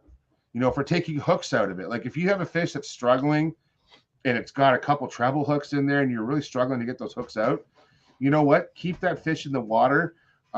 We'd always it's kind of like treating fish like a muskie cradle, are great for muskies and pike, right? But I don't know about you, Scotty, but I wish I was catching walleye big enough all the time to need a cradle, but they're not that big. No. So in the end, a nice deep net with a flat bottom, and all anglers should have a set of these in their boat of some kind. If you're struggling to get those treble hooks out of a fish, especially big trebles and big fish, do not try and fight with the trebles. You will damage that fish. And I'm not a muskie expert, but a lot of my good muskie friends, they have boxes of treble hooks in their boat, and they cut the trebles out regularly to protect the fish. So a tip for everybody is a good net, but a good pair of side cutters or bolt cutters. For those big trebles, you might need bolt cutters to cut them, but it's better to cut those trebles out and get that fish back than try to just rip them out of the fish and potentially injure a fish. So would have what you had witnessed be similar to someone trying to get fish out of a live well that they haven't taken the water out of? Oh yeah. It's kind of like that, and but even sometimes too, like even with a live well fish, I always tell people too, like, don't be afraid to, if you're going to end up keeping fish, is one thing you're going to do. Those bass floats, right? If you're going to, even keep some of those handy so that you can, not that you're going to be culling out fish, but if you want to retrieve those fish later, that's an easy way to do that. Or buy a small trout net. I've seen a lot of anglers use this. If you need to scoop live fish out of a live well to put them in your cooler, and maybe you don't want to drain the water yet, a small trout net is a great way to get fish out of a live well too. One job I would never be good at, Scotty, is, you know, the fish guy at the Walmart, the goldfish guy. That's the job I'd hate the most, because even though I net fish for a living, I would be the guy who could just never net the fish quick enough for the mom and the, you know, and the sulky 4-year-old kid. I would never be good at that job. So this brings you back to when I was a little guy, and my parents decided they want to buy me an aquarium, and I don't know what it was. Maybe it was an angelfish, maybe it was a guppy, but of course we had some newbie that was at the store and said, "Okay, no problem. Which one did you want in the tank?" And I said, "Oh, can I have that one?" Proceeds to smoosh the fish up against the glass with the net. Yeah. There's guts everywhere. And I don't know if I started crying or what it was, but I feel your pain, but a great little story, and I feel bad for that lady. She was just trying to be helpful, but unfortunately and gladly we didn't have to pay for that fish that she killed, but nonetheless. And that's, you know, around this house, honestly, I have nets for just about every kind of fish you want to catch, because I love using a good net for just about. I prefer it. We're handling fish. You won't. Very rarely will you see me without a net. Very rarely. And we don't always bring one for each of us, but if Trevor and I are going, we always bring one between the two of us for sure. But to your point, fish cannot swim backwards, at least not very well anyway. Yeah, and they can't. Even if you're in a live well situation and you want to use, and you don't have a trout net, you can go to your aquarium dealership dealer, and you can get those aquarium nets larger. And as long as you have the head inside that net, they're easy to pick up. So it's like the ones that I've seen a lot of anglers use are Lucky Strike makes a collapsible. So it's a hoop net. It's a small trout net, but the handle, there's a little pin that comes out, and you can like put it around, and so it stays small. And a lot of anglers I know just store that little trout net when it comes apart in their live well. Mm-hmm. You know, just make sure your live well's dry, and when you come home at the end of the day, it's a good idea to keep those compartments open anyway, so they dry out. But those little trout nets, I think it's Lucky Strike that makes them at Canadian Tire. Lucky Strike it is. You're right. You're 100% right. And those are great little nets. Great memory, Jeremy. You're 100%. That's good of you to remember that console on the first year of the fish shop. Yeah, definitely could have used that. Is that a little Mike Console dig from Jeremy? But I'm just surprised he remembers. Jeremy, tip of the hat to you, man. Wow, well done. Well done. There's nothing worse than watching people chase fish around in a bucket. Probably nothing irritates me more. So I'm a little picky about how that's done, but I've been guilty of it myself. So. Well, if you were to close your eyes and you were to stand on your boat and all you heard was this, what do you think's going on? Somebody's trying to chase a fish in a live well that keeps banging into the walls. Richard Dunlop, does rubber nets take slime off fish? All nets will take some slime off a fish, but the nets we want to get away from is the nylon nets with the little knots, the little like they look like old school trap nets, like that material. It looks like that's not good. Net. Yeah, like the old soccer nets. You're right. We want to get away from those. If you can get a good rubber net with a good coating on it. Now the old school rubber nets that had the heavy rubber. I'm going to give everyone some advice here. If you want to try and scoop a fish quick with those rubber nets, as soon as that thing hit water, that thing had the drag of a 747 coming in on it. Like Scotty, like you couldn't push that thing fast enough through the water. Like you could be Hulk Hogan, man. You can't push that thing fast enough. Like the pythons couldn't move that net through the water, buddy. And even if they did, I've seen the rod snap. I've actually So the newer nets that are coming out from, I use a lot of Frabrill nets. They're great supporters of me, but there are so many great net companies out there. They're basically like nylon, but they're coated in plastic, and so they do a couple different things. One, they don't tangle that much, even with treble hooks. They're pretty easy to get untangled. Two, they're good. They're easier on fish, and three, when you go to net a fish, they're so light, like that mesh is so porous that it slides through the water better. And I don't say nets need to be high performance things, but those old rubber nets would just drag through the water, right? So my tip is invest in and if everyone checks out, you know what, Scotty, I'm gonna look it up right here because I've talked about it enough. So it's the Fabril conservation nets, and they have a whole line of them, different lengths, different what I want to say, different dimensions, different bucket sizes. They are honestly my absolute favorite net to use, and I've been using them for years. They're in the chat now, so check them out. They are great. Now they could be a little bit small, like a little too big if you're just always shore fishing, but they make conservation nets for just about every freshwater species, maybe outside of a sturgeon, a lake sturgeon or a white sturgeon, but for muskie, walleye, bass, you know, a lot of our common sport fish and panfish, they make a net for you. Great nets. George has also put up a great tip too. I didn't realize he put his website that talks about the research on fish release and net types and the importance of that. So that is that's a good thing to look forward to. And of course, Jeremy's asking, when it comes to the care of rubber or rubberized nets, is there anything that you can do to maintain those nets? Something you can spray on possibly? No, the rubber nets are fine. Just don't put them out in the UV. That's the big killer of a lot of our gear is ultraviolet light in the sun. So what I recommend for everyone to do is, if you have a boat, for example, and you have, and this is all your boat stuff, and I see a lot of anglers not do this regularly. Open up your compartments in your boat. So if you have a cover, that's even better, because when you get home, you know, go under the cover, or before you trailer from the ramp, open up your compartments, get that water out, get that moisture out. Because even if you drain the boat, you drain the bilge, you drain the live well at the ramp, like like you probably should be, because you don't trailer all that water around.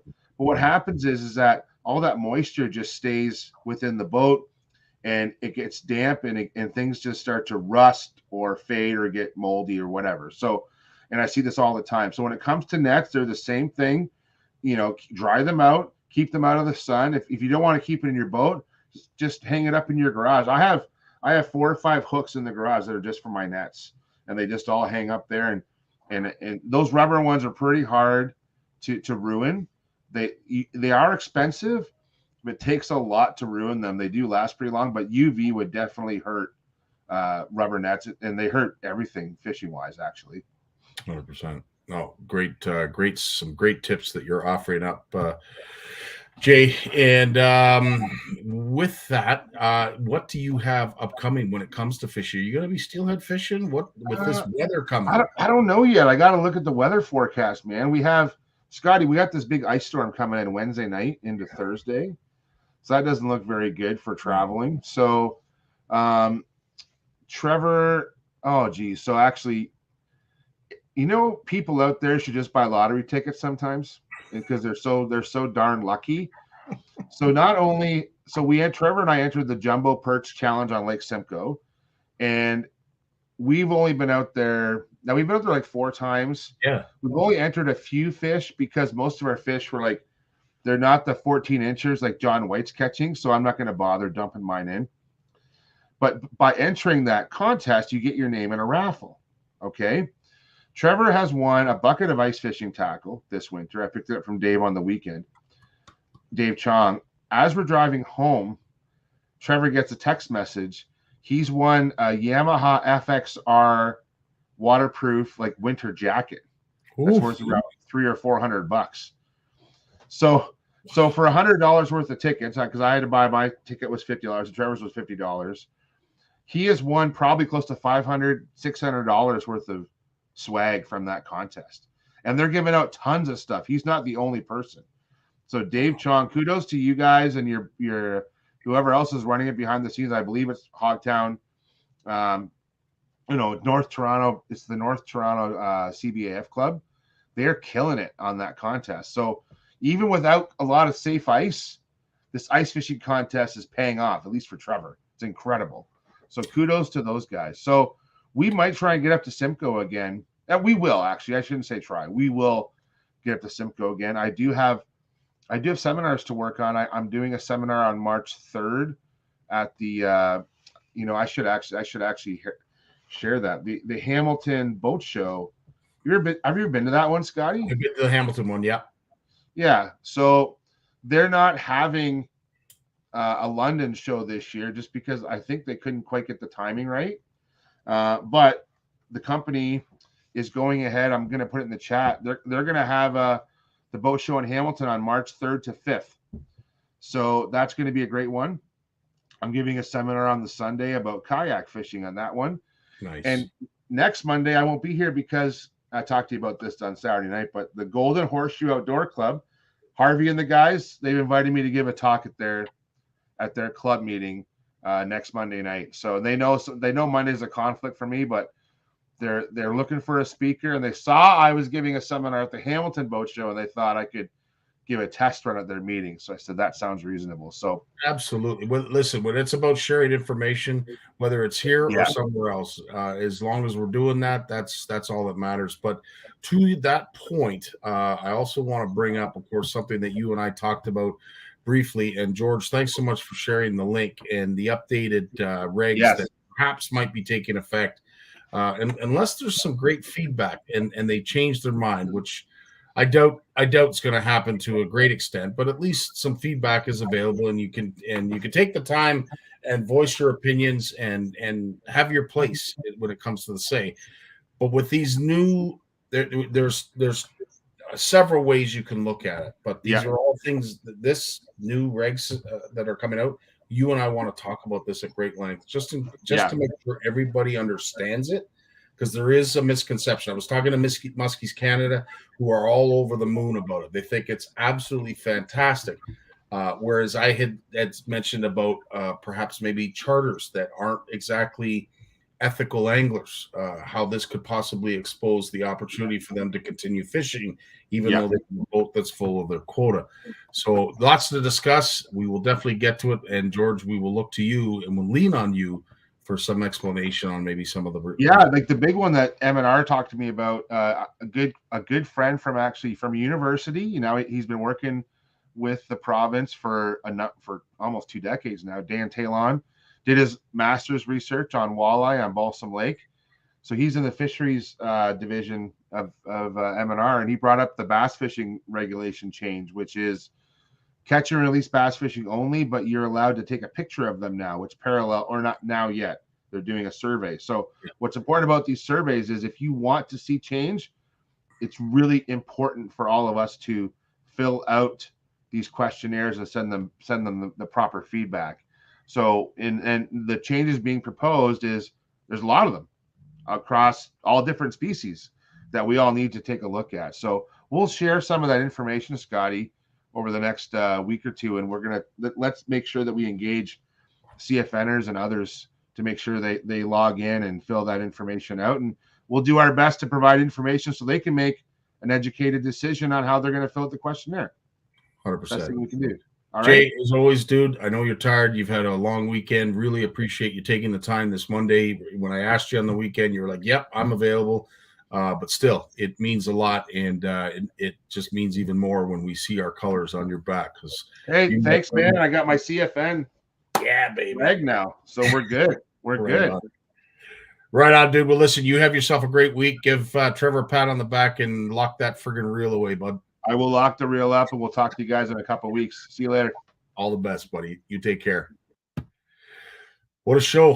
From Scott, from Jim, from Lawrence, from, of course, Jay, myself. Can't thank everybody enough for joining us. For all those who stuck around and posted comments. We really like the engagement. We really like to hear what you folks have to say. Don't be shy. Again, no comment is a bad comment if it's coming from you and you don't know. I'd rather someone say, I don't know. That is an answer. I say that all the time. Don't make up an answer. If you don't know, just say, I don't know, and ask. There's a lot of folks that are very inviting and will allow you the time to answer. I have that luxury. I may not know the answer, but I know some people that do. So on that note, again, I can't thank you all enough for stopping by the booth. A reminder to go to the Ottawa show this weekend. Steve and I will be holding down the fort, and I'm sure there's going to be a host of CFNers that join us. So we look forward to seeing everyone. And then, of course, there's always lots of stuff to take away.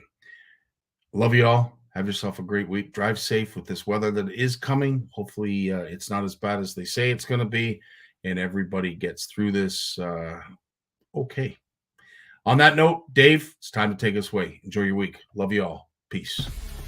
Well, as much as I hate to admit it, I guess we've run out of time. So I've enjoyed it, but I'm going to do something I haven't done since season 1.